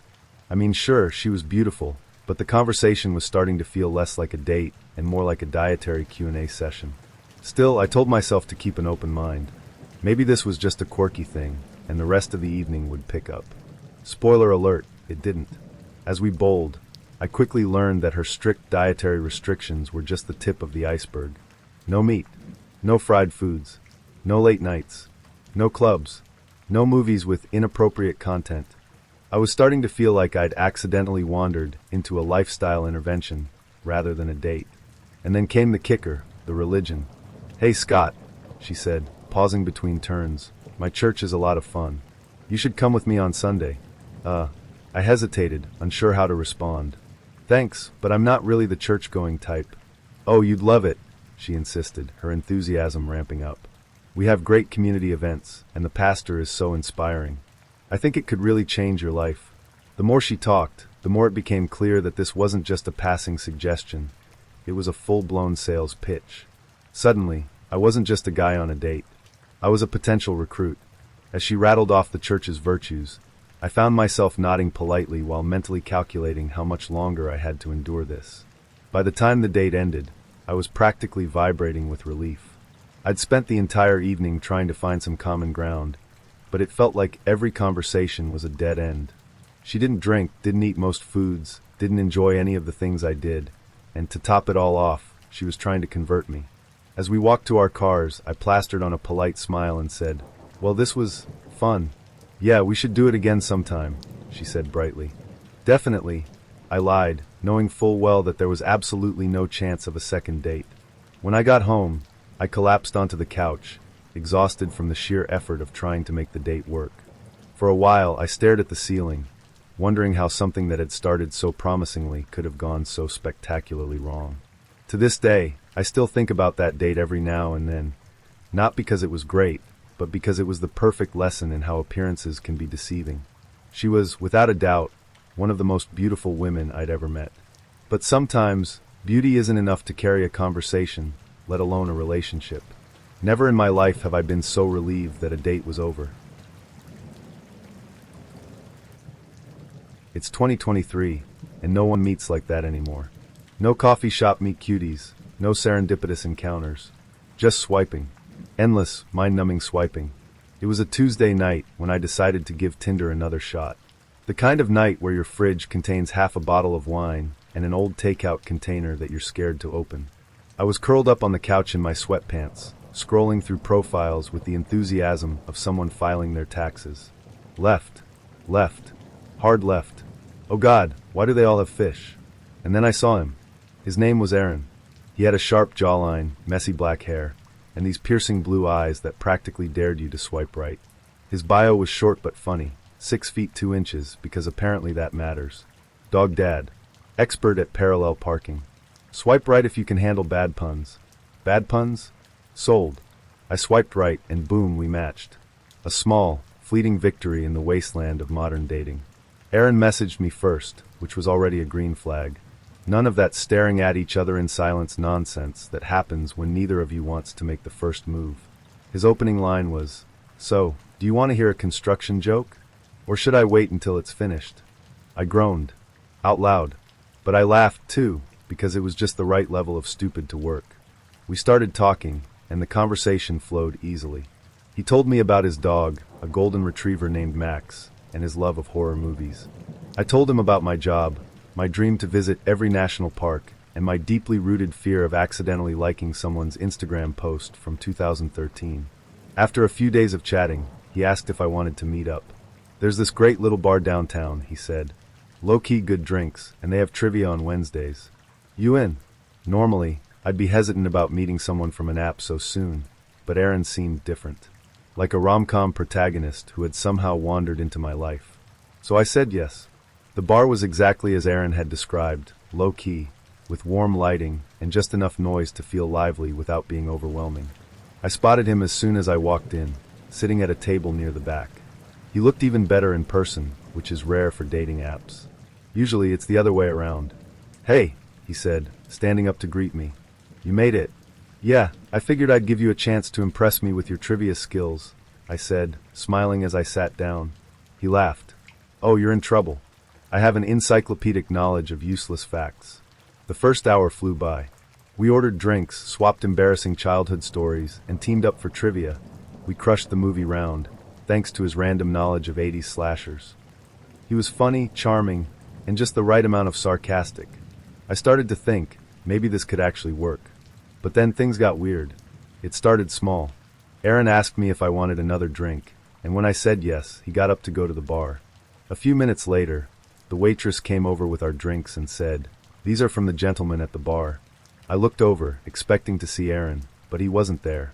Instead, there was a man I didn't recognize, a tall, wiry guy with a creepy smile and eyes that felt like they were drilling holes into me. He raised his glass in a silent toast, and I felt my stomach drop. When Aaron came back to the table, I told him about the guy. "That's weird," he said, frowning. "Do you know him?" "No," I said, glancing over at the bar. The guy was gone. Aaron shrugged it off, but I couldn't shake the uneasy feeling that had settled in my chest. We tried to get back into the flow of the conversation, but something felt off. He was quieter now, his easy charm replaced with a strange, almost distracted energy. He kept glancing at his phone, like he was waiting for a message. "You okay?" I finally asked. "Yes, sorry," he said, forcing a smile. "Just work stuff. My boss is a nightmare." I nodded, but I wasn't convinced. The vibe had shifted, and not in a good way. After another hour, Aaron offered to walk me to my car. "It's late," he said. "I want to make sure you get there safely." It was a sweet gesture, and despite the weirdness earlier, I still felt safer with him than walking alone. So I said yes. The parking lot was nearly empty, the kind of quiet that feels too quiet. As we walked, Aaron kept glancing over his shoulder, like he was expecting someone to jump out of the shadows. It was starting to freak me out. "Are you sure you're okay?" I asked. "Yeah," he said quickly. "Just stay close, okay?" That's when I heard it, the sound of footsteps behind us. Slow, deliberate, and far too close for comfort. I turned around, and there he was. The creepy guy from the bar, standing about 20 feet away, his face partially hidden in the glow of a streetlight. "Hey," Aaron said, stepping in front of me. "What do you want?" The guy didn't answer. He just smiled, that same unsettling smile, and took a step closer. "Stay back," Aaron said, his voice firm. The guy tilted his head, like he was amused. "You really thought you could keep her from us?" he said, his voice low and gravelly. My blood ran cold. "What the hell is going on?" I whispered, grabbing Aaron's arm. Aaron didn't answer. Instead, he reached into his jacket and pulled out a knife. "A knife?" "Emma, get behind me," he said, his eyes locked on the guy. What are you doing with that?" I stammered, backing away. "It's not what you think," Aaron said. "Just trust me." But how could I? I barely knew him, and now he was pulling a knife on a guy who was clearly unhinged. My brain was screaming at me to run, but my legs refused to move. Before I could decide what to do, the creepy guy lunged at us. What happened next was a blur of chaos. Aaron moved faster than I thought possible, slashing at the guy with the knife. There was blood, too much blood, and a horrible, wet sound that I'll never forget. The guy crumpled to the ground, gasping and gurgling, and Aaron stood over him, breathing hard. "He's not dead," Aaron said quickly, turning to me. "We need to go. Now." "What the hell just happened?" I shouted, my voice shaking. "There's no time to explain," he said, grabbing my arm. "If he's here, the others aren't far behind." "The others?" Aaron didn't answer. He dragged me to my car, shoved me inside, and slammed the door. "Drive," he said, his voice urgent. "And don't stop until you're home." I didn't argue. I floored it out of the parking lot, my hands trembling on the wheel. In the rearview mirror, I saw Aaron standing there, watching me go. I never heard from him again. To this day, I don't know who or what that guy was, or why Aaron had a knife, or what he meant by the others. I wasn't really in the mood for a first date. It had been a long week at work, and honestly, the idea of making small talk with a stranger while pretending to be effortlessly charming felt as appealing as doing my taxes. But my best friend, Mia, had been pestering me for weeks. "You need to put yourself out there, Chloe," she'd said, practically shoving my phone into my hand. "You can't keep blaming your single status on bad timing. The timing is fine. You're just picky." She wasn't wrong. I am picky. But after Mia guilt-tripped me about dying alone and getting eaten by my future cats, I finally caved and re-downloaded the app. Again, that's how I met Adam. His profile wasn't anything flashy.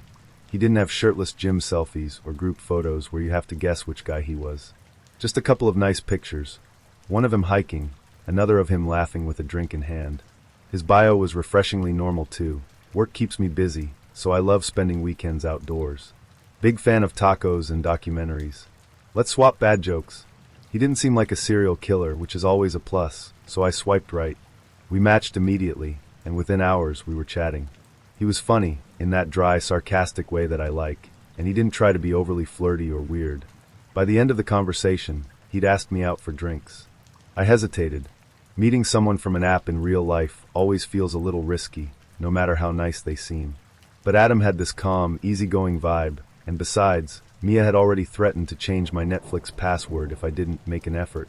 So I said yes. The bar Adam picked was nice. Classy, but not pretentious. The kind of place where you can order a cocktail without worrying it'll cost you your rent. I got there a few minutes early, partly because I didn't want to seem late, and partly because I like to scope out a place before I meet someone new. Call it a side effect of watching too many true crime shows. Adam arrived right on time, and I'll admit, he was better looking in person. Tall, broad shoulders, that slightly disheveled hair that somehow looks effortless instead of lazy. He smiled when he saw me, and immediately, I felt a little more at ease. "Chloe?" he asked, sliding into the seat across from me. "Wow, you're even prettier than your profile picture. You're not catfishing me, are you?" I laughed, grateful for the light-hearted icebreaker. If I am, I'm really committed to the bit. The first hour flew by. Adam was a great conversationalist, funny, thoughtful, and just sarcastic enough to keep things interesting. We talked about everything from our favorite movies to embarrassing childhood memories. He even made me laugh so hard I snorted, which is usually a deal breaker for me, but he didn't seem fazed. By the time we ordered a second round of drinks, I was starting to think, maybe this guy's actually different. But then things started to feel off. It wasn't anything obvious at first. Just little things I noticed, like how Adam kept glancing at his phone, even though he wasn't texting anyone, or the way he kept shifting in his seat, like he was uncomfortable. I told myself I was overthinking it. First dates are awkward sometimes. But then, halfway through my drink, he asked, "So, do you usually come here alone or?" The question seemed innocent enough, but something about the way he said it made my stomach twist. I forced a smile. No, not really. My friends and I come here sometimes." He nodded, his expression unreadable. "Cool. It's a good spot. Feels private." "Yeah, I guess," I said, trying to keep my tone casual. Inside, though, my alarm bells were starting to ring. The bar wasn't that private. It was small, sure, but there were plenty of people around. So why did he say it like that? I glanced at his phone, which he'd placed face down on the table. It buzzed once, lighting up briefly with a notification. He didn't check it, but I noticed the corner of his mouth twitch, like he was suppressing a smile. That's when I started to feel it. That creeping, gut-level dread. Something wasn't right. After we finished our drinks, Adam offered to walk me to my car. "It's late," he said, grinning. "Can't have you getting kidnapped or anything." The irony wasn't lost on me, but I laughed politely. "Thanks, but I'm good. It's just a short walk." "Come on," he insisted. "I'll feel better knowing you got there safely." I hesitated. Normally, I'd push back harder, but I didn't want to make a scene in the middle of the bar. So I nodded. "Okay, sure." As we stepped outside, the cool night air hit me, and I noticed how quiet the street was. Too quiet. Most of the shops were closed, and the only light came from the flickering neon sign above the bar. I pulled my jacket tighter around me, suddenly hyper-aware of how empty the area felt. Adam walked beside me, his hands in his pockets, his expression unreadable. "So, where's your car?" he asked. "Just around the corner," I lied. My car was actually parked a block away, but I didn't want to give him too much information. As we rounded the corner, I saw them. Two guys, standing by a black SUV parked near the end of the lot. They weren't talking, just standing there, leaning against the car like they were waiting for something, or someone. One of them looked up as we approached, and I felt his eyes linger on me a little too long. My heart started to race. Maybe they weren't connected to Adam. Maybe they were just random guys hanging out. But something about the way they were standing, so still, so deliberate, made my skin crawl. I slowed down, pretending to check my phone. "Oh, actually," I said, my voice carefully casual. "My friend just texted me. She needs me to pick her up. I should probably head out." Adam stopped walking and turned to me, his expression suddenly serious. "Really? I thought you said your car was just around the corner." "It is," I said quickly.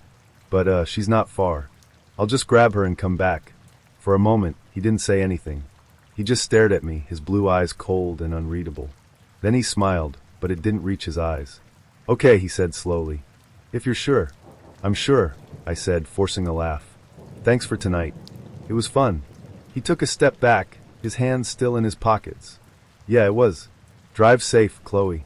I turned and walked away, my heart pounding so hard I thought it might burst out of my chest. As soon as I rounded the corner, I pulled out my phone and called Mia. "Hey," she answered on the first ring.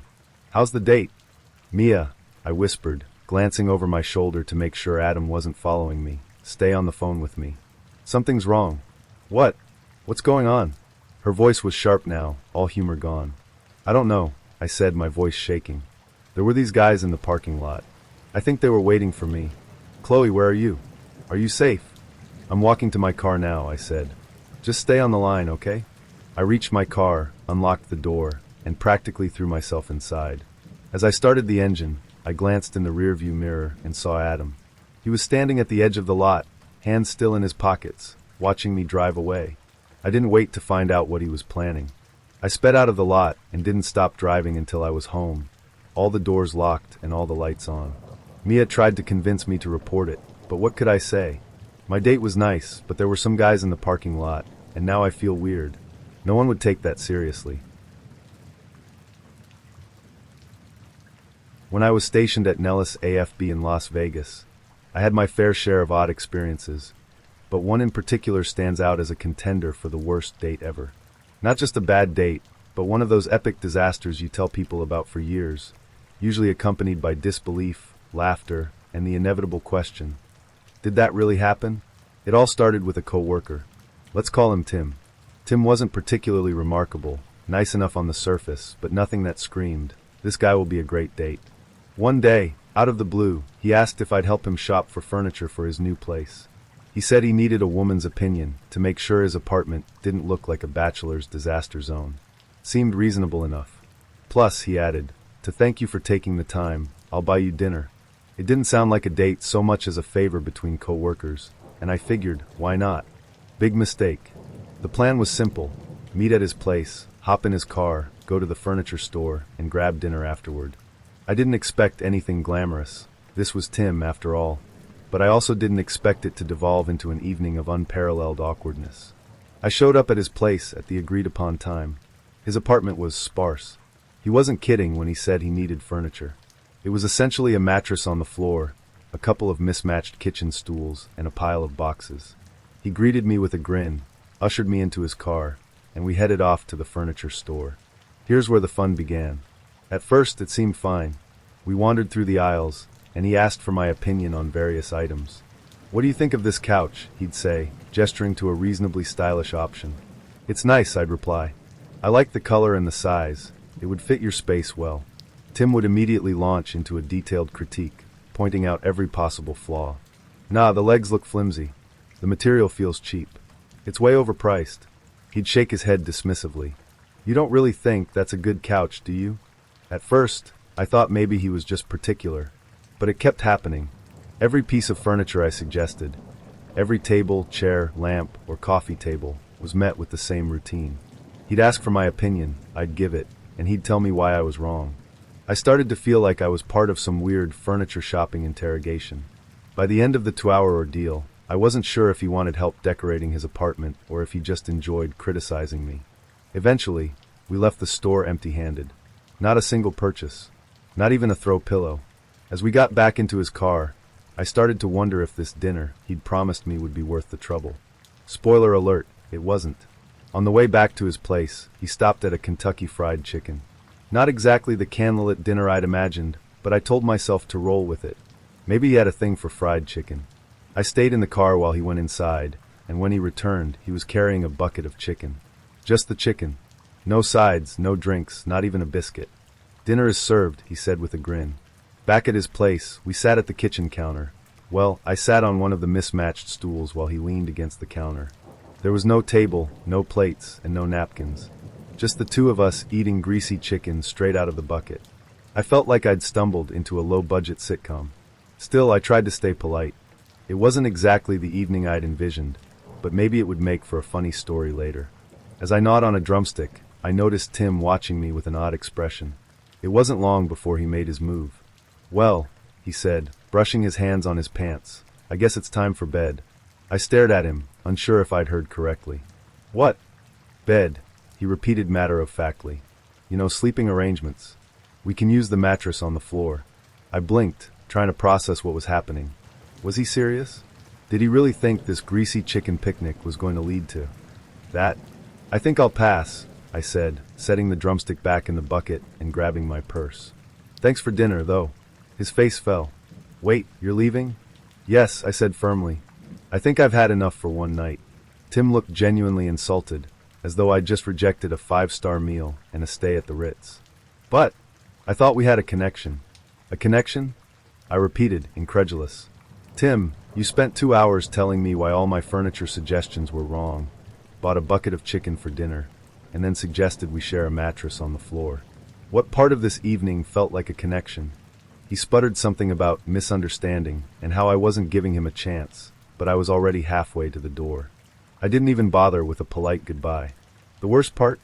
I had to see him at work every day for the next 5 years. Every time I passed him in the hallway or sat across from him in a meeting, I was reminded of that awkward evening. He never brought it up, and neither did I, but the memory of that bucket of chicken haunted me every time I smelled fried food. Looking back, I can laugh about it. At the time, it was infuriating, but now it's one of those stories you tell your friends when they complain about a bad date. "Oh, you think that was bad? Let me tell you about Tim and the bucket of chicken." The whole experience taught me a few things. First, never agree to a date that involves shopping for furniture unless you're absolutely sure the other person isn't secretly using it as a test of your patience. Second, always have an exit strategy. And third, some people just have no idea what a proper date looks like. To this day, I don't know what Tim was thinking. Maybe he really thought he was being charming. Maybe he genuinely believed KFC and a mattress on the floor were the keys to romance. Or maybe he was just clueless. Whatever the case, I learned my lesson. So here's to Tim, the man who turned furniture shopping and fried chicken into one of the most hilariously awkward evenings of my life. May he one day figure out why that date didn't end the way he'd hoped. I have sex with men to steal their power. I felt sick to my stomach. At first she seemed like a normal, although quirky, but I'm quirky too, fellow college student. I was going to a small liberal arts college studded with orange trees in beautiful Southern California. I had been semi-involved with her before, after she came up to me sophomore year and said, "I like your energy, let's be friends." But when I didn't go farther than making out, she lost interest. Then I got elected to a student government position, and for the first time in months she was in my room, saying, "You were so inspiring, it was very sexy." "Oh, thanks." I never thought of myself as sexy. I was always more of a theater geek and bookworm. But I guess I had grown up a bit since my awkward, 100 pounds high school days. Why not just have sex? It's no big deal, right? I mean, see if it feels good. I couldn't say no to that. I mean, I could have, but how do you say no to that? She was cute. I liked her. So we did. It was okay. Maybe normal at first. But after having sex for a while, maybe I didn't come soon enough, she straddled me, began thrusting hard, and started screaming. Finish, finish, finish. It was disorienting. But I was new to sex, so I thought, maybe this is the way it is? But it just didn't sit well with me. Just felt like something that I thought was innocent or intimate just took a weird turn. But then maybe I was just a prude. I didn't know how to say no to her, so when she would come over we would have sex, but I never came with her again. Not until my friend invited me to a sexual harassment seminar. So I went. And the professor, she was very captivating, very powerful speaker. She basically said, if you're having sex with someone and you don't feel comfortable about it, that's rape. I was like, whoa, because I didn't know it was okay to say no to someone you'd willingly had sex with. But it was really weirding me out that I would get back to my dorm room from class and there she'd be, sitting at my desk in my room reading my journals. I know, I'm a guy and I write in a journal. Whatever, I've been writing my dreams and thoughts down since I was a kid. And it just didn't feel right. But she would pass it off like, we're having sex, you're not allowed to have any boundaries from me. So it was one of those days where I come home and she's there looking through my stuff. I'm fascinated by you. I just want to know all about your life. And she saw one of my books on Hermeticism, and she was just like, oh, are you studying this? I'm practicing a sect of Gnosticism, where I have sex with men to steal their power. What? Yeah, there's a lot of energy in semen. Is that why you're not finishing when you're with me? I lead her out of my room, but now I had gone to the sexual harassment seminar. I knew it was okay to say no to someone if you didn't feel comfortable having sex with them. But she wasn't having it. Why not? It feels good, doesn't it? I feel good, don't I? Well, physically yes, but I just don't feel safe with you. But at least we can just have sex. No, I don't want to have sex with you anymore. But why not if it feels good? It went back and forth like that for a while. She just didn't seem to get it. She kept pushing, and I really thought I must be being crazy because here was a cute girl that wanted to have sex with me. That was challenging me about not having sex with her again. Because I feel like you raped me. I don't know why I said that. Maybe because of the workshop, maybe because none of my other reasons or my feelings seemed to matter at all. It was like talking to a wall. Can we at least be friends? No, I don't feel safe with you. About 6 weeks later, I woke up having sex with her, and finishing, which I had never done with her since the first time she was screaming at me to come. What? Do you love me underscore underscore underscore underscore underscore underscore? What? No. It's hard to jump into a conversation while the night and the world is swirling around you, and what might have been a bad dream is suddenly resolving itself into the real, and you're looking down on yourself that should have been sleeping alone, but is instead in bed with someone you thought you would never have to interact with again, and you're having some kind of zombie sex. But what if I was pregnant with your child? That's scary. I kicked her out of my room. I got pissed at my roommate for letting her in while I was asleep, but he didn't know any better. Anytime a girl wants to have sex with, I mean, you're a guy, right? That's a good thing. She kept coming to my room telling me she had something to show me. I kept just closing the door. It was like I wasn't allowed to have any boundaries. Like nothing I said mattered, but what she wanted. But at the very least, as long as I was awake, I could tell her to get the fuck away from me. Fine, have it your way. A few weeks later, everyone in our very small school was looking at me funny. The halls of my building were plastered with "No means no" posters. A kid I knew from one of my classes came up to me fuming. Rapist. What?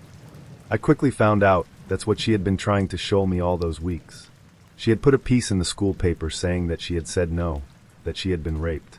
My friend, a feminist that I really trusted and believed was a good sounding board, told me that women were constantly being violated, that maybe I just didn't understand, but that I needed to talk to her and make things right. Not one person asked me what I experienced.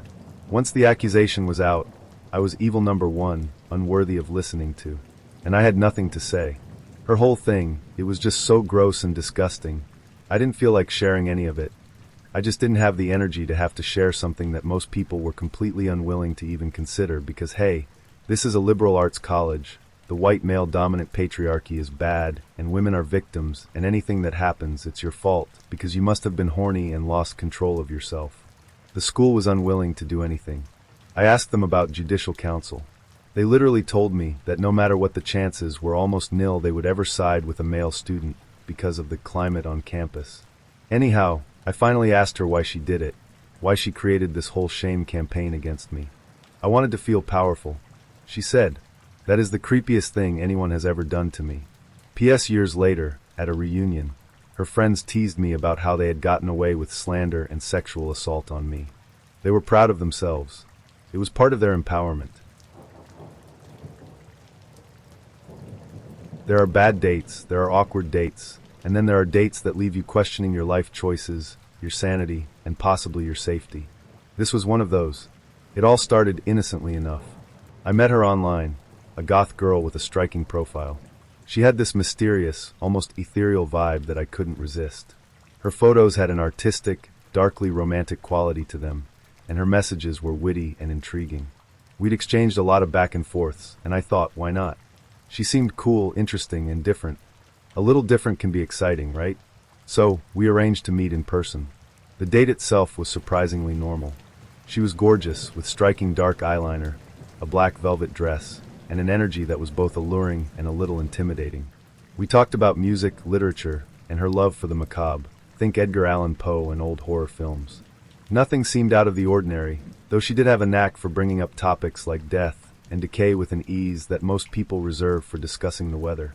After dinner, she suggested we head back to her place. I hesitated for a moment. She lived in the countryside, and the thought of navigating dark, unfamiliar roads wasn't exactly appealing. But I didn't want to seem rude or uninterested, and honestly, I was intrigued. I agreed, and we drove out to her house. It was a tiny, isolated cottage in the middle of nowhere, the kind of place you see in horror movies where the characters absolutely should not go. As we pulled up, the night seemed unnaturally quiet. No distant hum of traffic, no chirping crickets, just an eerie silence. The cottage itself was quaint but unsettling, with ivy creeping up the walls and a dim yellow light glowing from the windows. The moment I stepped inside, I felt off.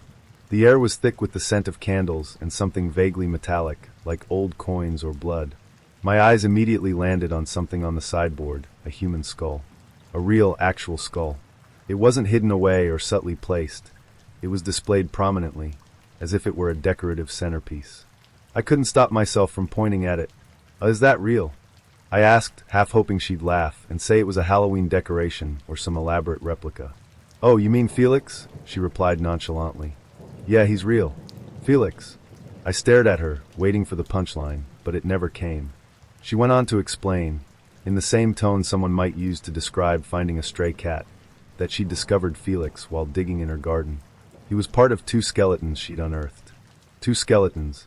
She said she'd reported the bodies to the police. Good start. But then casually mentioned that she decided to keep one of the skulls. Just decided to keep it. I didn't even know how to respond. I nodded dumbly, as if keeping one of the skulls was a perfectly normal, everyday decision. My mind raced with questions. Was this legal? Who were the skeletons? Why was Felix just sitting there on a sideboard instead of being studied by forensic experts or buried properly? Before I could voice any of this, she changed the subject. "Come on, I'll show you the rest of the house," she said, taking my hand and leading me deeper into what I was starting to think of as the House of Horrors. Her bedroom was next. At first glance, it seemed normal enough. Lots of black fabrics, heavy curtains, and shelves lined with books and trinkets. But as I looked closer, I realized those shelves held more than just books. On display were jars. Dozens of jars, each containing something pickled. I moved closer, trying to make sense of what I was seeing. One jar held what looked like a baby rabbit, perfectly preserved in murky liquid. Another contained a lizard, its small body suspended like some bizarre science experiment. Then there were the organs. One jar held something that looked suspiciously like a brain. Another held, I don't even know what, something pink and fleshy, twisted in a way that made my stomach churn. "Wow, you've got quite the collection," I said, my voice shaky as I tried to keep it together. She beamed, clearly proud. "Yeah, I like to preserve things," she said, as though she were talking about scrapbooking or collecting stamps. "There's something so beautiful about decay, don't you think?" "Beautiful. About decay." I nodded slowly, my fight-or-flight instincts kicking in. By now, I wasn't just uncomfortable. I was genuinely on edge. My mind kept going back to Felix. If she was comfortable keeping a human skull and preserving dead animals in jars, what else was she capable of? I scanned the room, half expecting to see a cauldron bubbling in the corner or a trapdoor leading to a basement full of skeletons. To her credit, she was still gorgeous, still charming in her own haunting way.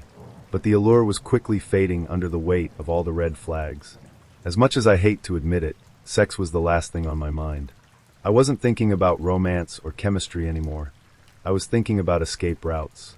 I mumbled something about having an early morning, feigning a yawn for good measure. I should probably get going, I said, edging toward the door. Her face fell, but she didn't argue. Okay, she said softly, walking me back to the front door. As I stepped outside into the cool night air, I felt an overwhelming sense of relief. But it wasn't until I was back in my car, speeding down the dark country roads toward the city, that I truly exhaled. The further I got from her house, the safer I felt. By the time I reached the motorway, my heart rate was finally slowing down. I replayed the evening in my head, still trying to make sense of it. The skull, the jars, the casual way she'd talked about finding skeletons in her garden, as if they were weeds. It was equal parts fascinating and terrifying. Looking back, it's almost funny. Almost. I mean, how many people can say they went on a date with someone who casually kept a human skull named Felix? Or who had a bedroom full of preserved animals and organs? It's the kind of story you tell at parties, and no one believes you until you swear it's true. She was beautiful, no doubt about it. But beauty only goes so far when you're sitting in someone's house wondering if you'll end up as part of their collection. To this day, I don't remember the excuse I used to get out of there, but I do remember the overwhelming sense of relief as I drove away. Maybe she was harmless. Maybe it was all just a quirky, goth aesthetic taken to the extreme. But I wasn't about to stick around and find out. Some dates end in romance. Some dates end in disaster. And then there are dates like this, dates that leave you questioning everything, from your taste in women to your survival instincts. And no, I never saw her again. In January 2022, I decided to dip my toes back into the world of online dating. It wasn't an easy decision. I was nervous, hesitant, and honestly a little skeptical about whether I'd find anything worthwhile. Still, I decided to give it a try, figuring I had nothing to lose. That's how I ended up on ourtime.com, a dating site geared toward people like me, older, wiser, and maybe a little bruised from love but still hopeful. It didn't take long before I connected with a man who seemed almost too good to be true. He lived in Flagstaff, Arizona, just 80 miles away from me, a town I visited regularly. He was charming, attentive, and full of compliments. "You're beautiful," he'd say. "I can't stop looking at your smile." Flattery is an easy way to catch someone's attention, and it worked on me. The conversation started out lighthearted and fun. He'd tell me about his travels for work, his love for the outdoors, and the life he'd built for himself. Within a week, we were talking for hours every day. 4 or 5 hours would slip by as we shared stories, dreams, and even personal struggles. It felt nice to have someone so invested in getting to know me. After years of feeling unseen, I felt special again. He had this way of making me feel like I was the only person in the world that mattered. That kind of connection, whether real or manufactured, can be intoxicating. When he mentioned marriage during our 4th week of talking, I was taken aback. I remember laughing nervously and asking, "Don't you think it's a little soon for that?" But he was insistent. "When you know," he said. "I've never felt this way about anyone before." It was flattering, sure, but it also raised a red flag. We hadn't even met in person yet. I'd offered to drive to Flagstaff more than once, but every time, he was conveniently away on business. Still, I pushed my doubts aside.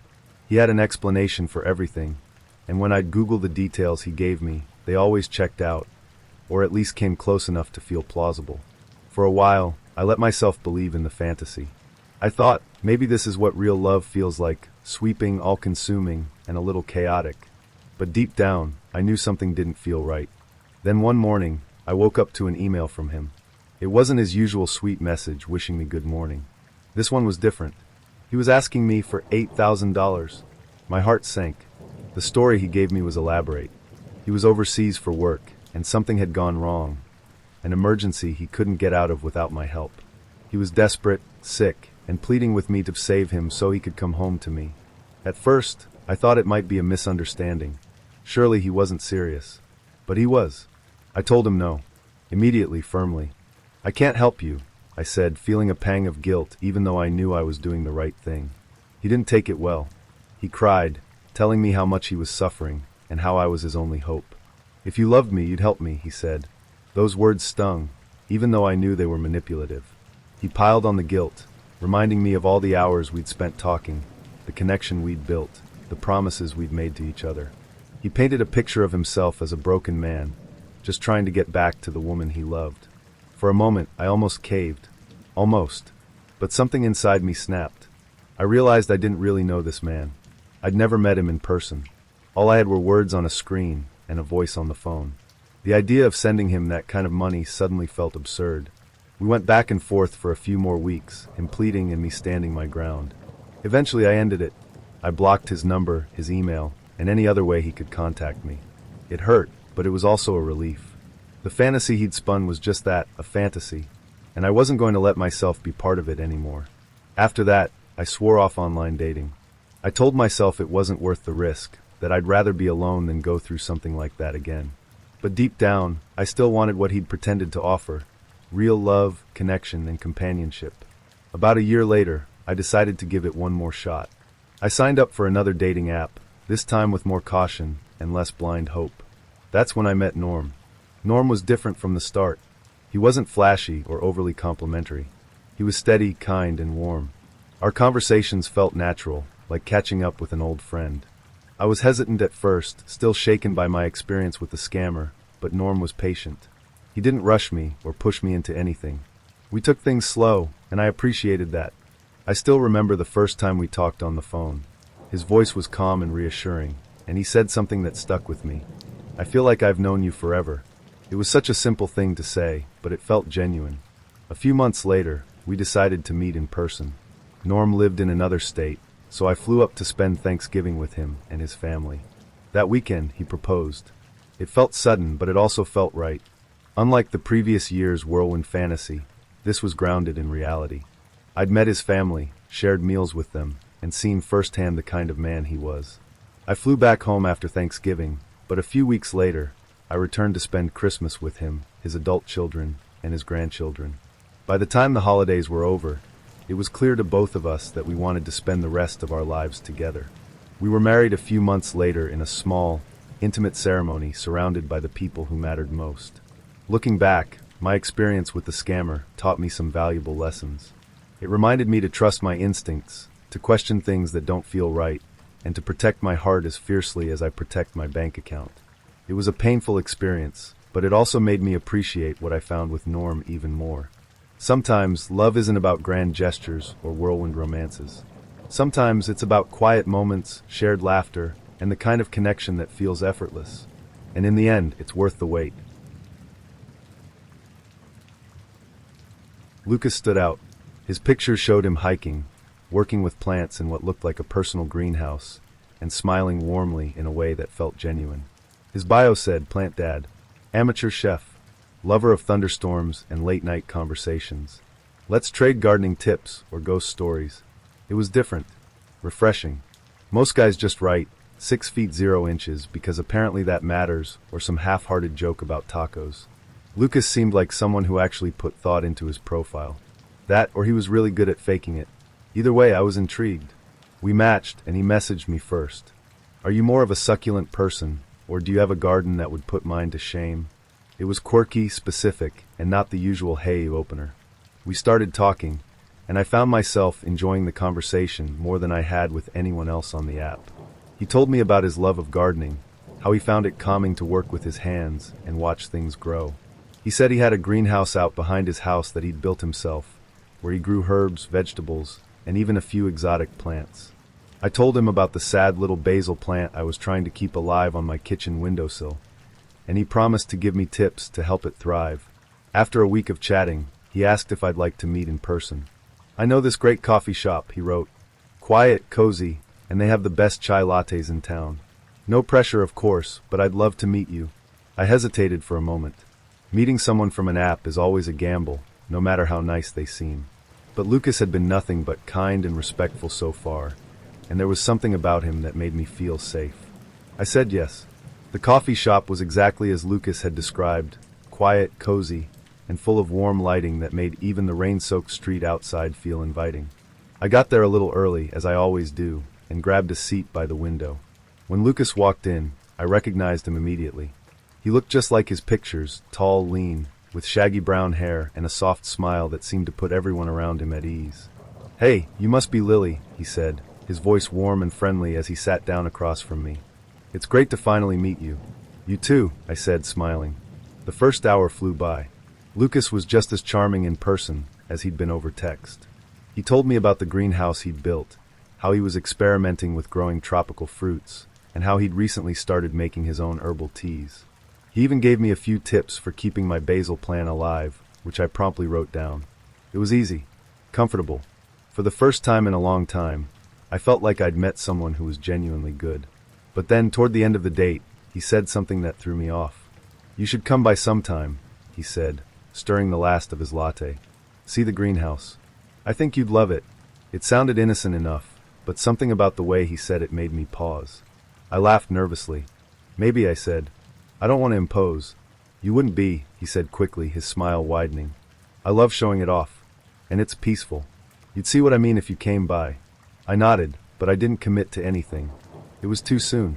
Too fast.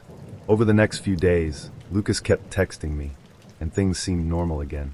He asked how my basil plant was doing, sent me pictures of his greenhouse, and even shared a recipe for homemade pesto.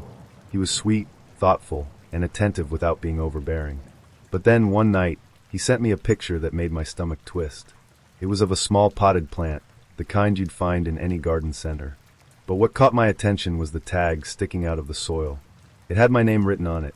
"For your basil," the caption read. I stared at the photo, my heart beating faster. It was thoughtful, sure, but how did he know my name well enough to label a plant like that? And why was he tagging it like it was waiting for me? I didn't respond right away. Something about it felt too personal, too soon. And then a few nights later, I got another message from him. "Hey, I dropped something off for you.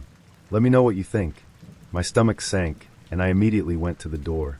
Sitting on my welcome mat was a small potted basil plant, identical to the one in the photo. How did he know where I lived? I called Mia immediately, my voice shaking as I told her what had happened. "Block his number," she said firmly, "and call the cops if he shows up again." "That's not romantic, it's creepy." I blocked him that night. A few days later, I thought it was over. I hadn't heard from Lucas, and the basil plant was sitting outside on the balcony untouched. But then, one evening as I was coming home from work, I noticed something strange. There was a car parked across the street from my building. A black sedan, unmarked but clean, with tinted windows. I wouldn't have thought much of it, except for the fact that it had been there the night before, too. And the night before that. I tried to shake it off as a coincidence, but when I got to my door, I saw it. Another plant. This time, it was a small, flowering vine with bright green leaves and delicate white blossoms. The tag sticking out of the soil read, "For Lily. Come see the greenhouse." I didn't sleep that night. The next day, I went to the police. They took my statement, but without any direct threats, there wasn't much they could do. I changed my locks, started parking my car in a different lot, and made sure to always check my surroundings when I left the apartment. But the plants kept coming. Every few days, another one would show up on my doorstep. A fern, an orchid, a small palm tree, each one more elaborate than the last, each one with a tag that said, "Come see the greenhouse." I stopped going out at night. I stopped answering unknown numbers. I started sleeping with a kitchen knife under my pillow. And then one night I heard it, a soft, rhythmic tapping on my bedroom window. I live on the second floor. When I looked outside, there was no one there. Just a single, small potted plant sitting on the windowsill. The tag read, "I'll bring the greenhouse to you." It all started with a match on Tinder. He seemed decent, attractive, friendly, and someone who shared a similar work ethic, which was a refreshing change. We hit it off quickly over messages, swapping stories about our jobs and ambitions. After a few days of chatting, he asked if I wanted to go to the lake with him. A day at the lake? I thought. That sounded perfect. I pictured a cozy, scenic picnic, maybe with a couple of drinks, some good conversation, and a chance to enjoy nature. It felt casual yet thoughtful, the kind of date where you could relax but still get to know each other better. I eagerly said yes. The plan was to meet at a grocery store to pick up some drinks before heading to the lake. When I got there, he greeted me warmly, and everything seemed fine.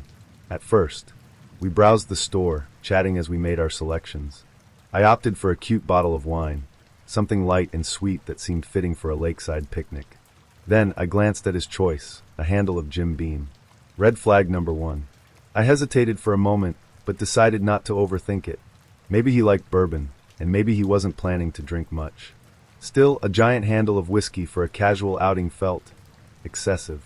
We got to the checkout line, and that's when red flag number 2 reared its head. His card was declined. He didn't seem particularly embarrassed, though, just mildly annoyed. Try it again, he told the cashier, not asked, but told, in a way that felt a little off. When it failed again, he pulled out a second card and tried that. It worked, and we walked out with our drinks, but the whole interaction left a sour taste in my mouth.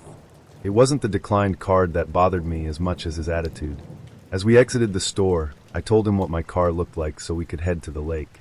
That's when he said, almost casually, "I'm the truck with the boat." The truck with the boat? My stomach dropped. There had been no mention of a boat in our plans. I'm not someone who enjoys being out of control, and the thought of getting on a boat with a guy I'd just met, on a first date no less, immediately made me anxious. When we got to the lake, and I saw the speedboat hitched to the back of his truck, I tried to stay calm. I asked, trying to keep my tone light, "Oh, I didn't know you were bringing your boat." He shrugged, looking unbothered. "Yeah, I didn't know either, until today." Red flag number 3. At that point, I was on high alert. Everything about this felt reckless. He hadn't planned this out, he hadn't communicated with me, and now he was expecting me to climb into a speedboat on a lake where cell service was spotty at best, with someone I barely knew. I told him, as politely as I could, that boats made me nervous and I didn't feel comfortable going out on the water. Instead of listening or trying to reassure me, he brushed off my concerns, acting like I was overreacting. "We'll just drive around a bit, then," he said dismissively, as if I were a child afraid of the dark. So we drove around the lake in silence. The scenic charm I'd imagined was completely overshadowed by my growing discomfort. I felt trapped in this awkward situation, unable to relax or enjoy myself. He didn't make much effort to talk or connect, and the tension between us hung heavy in the air. After what felt like an eternity, he suggested grabbing dinner. I agreed, mostly because I wanted the date to have a definitive endpoint. We stopped at a Mexican restaurant 30 minutes before it closed. The rushed meal was a fitting conclusion to the awkward day. We barely spoke as we ate, and when it was over, he handed me my bottle of wine like it was some kind of consolation prize. I drove home that night knowing I'd never see him again. Needless to say, it was one of the most uncomfortable dates I've ever been on. The lack of communication, the red flags, the way he dismissed my feelings, it was all just too much. I never reached out to him again, and thankfully, he didn't try to contact me either. The whole experience left me questioning whether Tinder, or online dating in general, was even worth the hassle. But as it turns out, sometimes you just have to wade through a few bad dates to find the good ones. A few months after that fiasco, I matched with someone else on Tinder, a woman this time. We connected immediately, but in a completely different way. There were no grandiose plans or impulsive suggestions. Instead, we bonded over our shared sense of humor, our love for the same TV shows, and the easy flow of conversation. She was kind, thoughtful, and patient in a way that felt refreshing after my previous experiences. At first, we were just friends. I was still healing from a difficult breakup, and I wasn't sure if I was ready for something serious. She seemed to understand that, giving me the space I needed, while still showing genuine interest in getting to know me. There were moments when I thought our conversations might fizzle out. She even admitted later that she thought we had dry conversations at first, but something kept pulling us back to each other. 2 months after we first matched, we reconnected. This time, it felt different. I was ready to open up, and she was willing to meet me where I was. Slowly but surely, my walls came down. I let myself be vulnerable, and as I did, I found myself falling for her. Our relationship grew naturally and steadily. There were no rushed plans, no red flags, just a deepening connection built on trust and mutual respect. When she pursued me, even when I was still figuring out what I wanted, it showed me how serious she was about us. And when I finally allowed myself to take a risk with her, it paid off in ways I couldn't have imagined. 2 years later, we got engaged. She proposed on a quiet evening, just the two of us, and it was perfect. Now, as we plan our wedding, I often think back to the journey that brought us here. The bad dates, the awkward moments, the doubts and hesitations, they all led me to her. Online dating is a roller coaster, no doubt about it. But sometimes, when you're willing to take a chance, you find exactly what you're looking for. I may have started my Tinder experience with a red flag-filled disaster, but I ended it with the love of my life. And we're very happy. After a few days of swiping through profiles that ranged from, "I'm here for a good time," "not a long time," to "let's smash the patriarchy together," I matched with Ben. Ben was cute in a scruffy, boy-next-door kind of way, floppy brown hair, glasses, and a big goofy grin in nearly every photo. His bio said, "Lover of bad movies, good pizza, and board games I'll definitely beat you at." It was basic, but honestly, I wasn't looking for Shakespeare. I just wanted a guy who could make me laugh and wouldn't ghost me after 3 messages. Ben messaged me first, which is always a good sign. The opener? "If you could only eat one food for the rest of your life, what would it be? And why is it tacos?" It was cheesy, but in a self-aware way, and I appreciated that. We started chatting, and before long, we were bantering like we'd known each other for years. He seemed funny, down to earth, and totally normal. Naturally, I ignored every red flag my true crime podcast addiction had taught me and agreed to meet him for dinner. The restaurant he picked was a trendy burger place downtown, the kind of spot where everything on the menu has some ironic name like The Big Dill or Beat It. I got there first, which was my plan. I like to scope out a place before the date arrives. You know, in case I need to make a quick exit or text Tasha my emergency escape code. I left my curling iron on. Ben showed up 5 minutes later, and I immediately recognized him from his photos. He was tall, lanky, and wearing a leather jacket that looked a little too big on him, but somehow worked. He smiled when he saw me, and I found myself relaxing a bit. "Hey, nice to finally meet you," he said, sliding into the booth across from me. "You too," I said. "I was worried you'd be a 50-year-old man using your nephew's photos." "Give me some credit," he joked. "I'm only 45. We laughed, and the tension melted away. So far, so good. The first part of the date was great.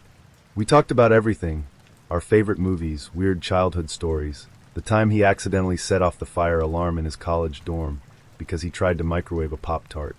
He was charming in that awkward, self-deprecating way that made me feel like I could let my guard down. Then about halfway through dinner, I noticed something odd. Ben kept shifting in his seat, like he was uncomfortable. At first, I thought maybe he just needed to adjust, but then he started twitching, like full-on, jerky little movements that he was clearly trying to hide. "Are you okay?" I asked, genuinely concerned. Yeah, he said quickly, waving it off. "Just, my jacket. It's kind of tight. Leather, you know. It's not super breathable." I nodded, though something about his explanation didn't sit right. The jacket didn't look tight. In fact, it looked a little loose on him, like it might be second-hand or borrowed. But I didn't want to press. Maybe he was just nervous. A few minutes later, as we were splitting an order of fries, it happened. Ben reached for a fry, and as he leaned forward, the sleeve of his jacket shifted just enough for me to catch a glimpse of something strange. At first, I thought it was a tattoo, something dark and textured on his forearm. But then I realized it wasn't ink. It was fur. "Oh, what's that?" I asked, pointing to his arm. Ben froze, his face turning bright red. "Oh, that's, He trailed off, looking like he wanted to crawl under the table. "Ben," I said slowly, trying to keep my voice calm, "are you wearing fur under your jacket?" He let out a nervous laugh and ran a hand through his hair. "Okay, so funny story." I braced myself. "There's nothing good that starts with funny story." "This isn't my jacket," he admitted.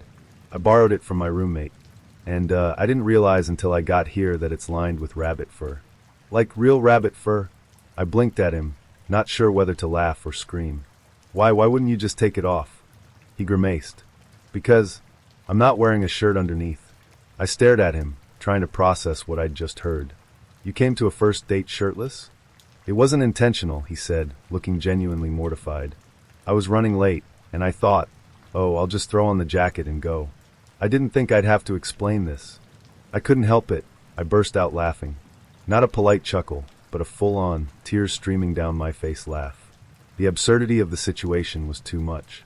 Ben, to his credit, started laughing too, though his was more of a "I want the ground to swallow me whole" kind of laugh. The rest of the date was a blur of awkward hilarity. Every time he moved, the fur lining peeked out, and I had to fight the urge to make a werewolf in leather joke. By the time the check came, we were both red-faced and giggling like idiots. As we stepped outside, Ben turned to me, his hands shoved deep into his pockets. So, I guess I kind of ruined the whole cool leather jacket vibe, huh? You think? I teased, grinning.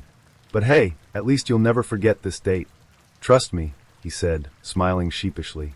I'm never borrowing anything from my roommate again. We didn't end up going on a second date, but not because of the jacket incident. Ben was sweet, but there wasn't really a spark between us. Still, I'll never forget him, or the image of him sitting there in a fur-lined leather jacket, trying to act like he wasn't halfway to transforming into a woodland creature. Dating is weird, but at least it's never boring.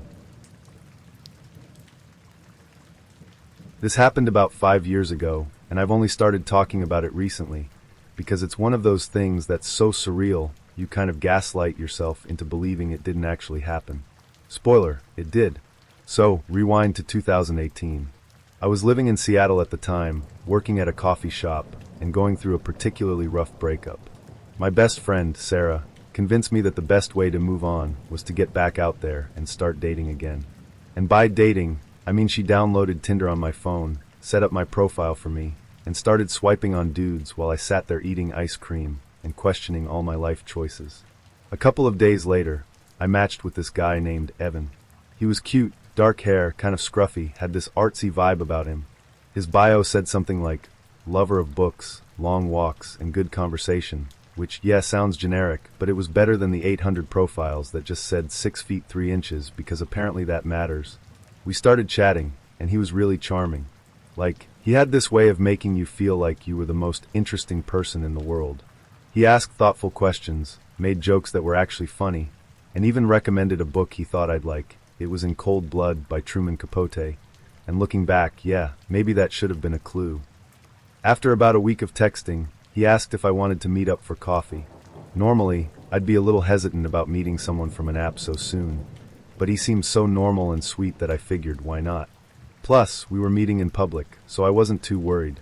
We met at this little indie coffee shop in Capitol Hill. I got there first and grabbed a table by the window, and when Evan walked in, I immediately recognized him. He looked just like his pictures, tall, lean, with this kind of quiet confidence about him. He smiled when he saw me, and I remember thinking, wow, this guy's even better in person. The date started off great. He was easy to talk to, funny, and had this calm, almost soothing presence. We talked about books, movies, and random Seattle stuff like the best places to get pho at 2 a.m. At one point, he asked if I wanted to go for a walk, and since it was a nice day, I said sure. We ended up walking to Volunteer Park, which, for those of you who don't know, is this big park with trails, a conservatory, and a water tower you can climb for a view of the city. It was honestly really nice. He seemed genuinely interested in getting to know me, and I remember thinking, this could actually go somewhere. But then things got weird. It started with little things. Like, as we were walking, he kept steering the conversation toward darker topics. He asked if I believed in the death penalty, if I thought people were born evil, and what I thought about forgiveness. At first, I thought he was just trying to be deep or philosophical, but the way he talked about it was unsettling. At one point, he asked, "Do you think some people deserve to die?" I kind of laughed nervously and said, I guess it depends on what they've done. He nodded, looking thoughtful. It's interesting, isn't it? The idea of justice. Like, who gets to decide what's fair? I didn't know what to say, so I just kind of shrugged and changed the subject. When we got to the water tower, he suggested we climb to the top. I was a little hesitant. It's not super busy up there, and the whole "do you think people deserve to die" conversation was still fresh in my mind. But I didn't want to seem paranoid, so I agreed. When we got to the top, the view was incredible. You could see the whole city, the mountains, everything. For a minute, I forgot about how weird the conversation had been. But then, Evan leaned against the railing and said something that made my stomach drop. This would be a good place to disappear someone. I froze. What? He smiled like he'd just told a joke. I'm kidding. Like in those crime shows. Someone gets pushed off a building, and no one even knows who did it. I laughed nervously, but I could feel my pulse pounding in my ears. I decided right then and there that I needed to end the date. We climbed back down, and as soon as we got to the bottom, I faked a text from Sarah saying she needed me to help her with something. Evan didn't seem bothered. He just smiled and said, "No problem. Let me know if you want to hang out again." I nodded, trying to seem casual, and practically speed walked back to my car. Here's where things get really messed up. A few months later, I was scrolling through the news when I saw a headline that made my blood run cold. Suspected serial killer Evan J. arrested in connection with multiple murders. I clicked on the article, and there he was. Evan, the guy I'd gone on a date with. According to the police, he'd been luring women through dating apps, meeting them for coffee or dinner, and then convincing them to go somewhere more secluded. His victims were found in parks, forests, and hiking trails around the Seattle area. The worst part? Volunteer Park was one of his hunting grounds. I sat there staring at my phone, feeling like I was going to throw up. It was like my brain couldn't process it. The sweet, funny guy I'd gone on a date with was a literal serial killer. I called Sarah right away and told her everything. She made me promise to report it to the police, just in case they needed more information. I did, but honestly, I still get chills thinking about how close I came to being one of his victims. So yeah, to fool by going on a date with a serial killer. Moral of the story? Always trust your gut. And maybe don't agree to climb a water tower with a guy who asks if people deserve to die.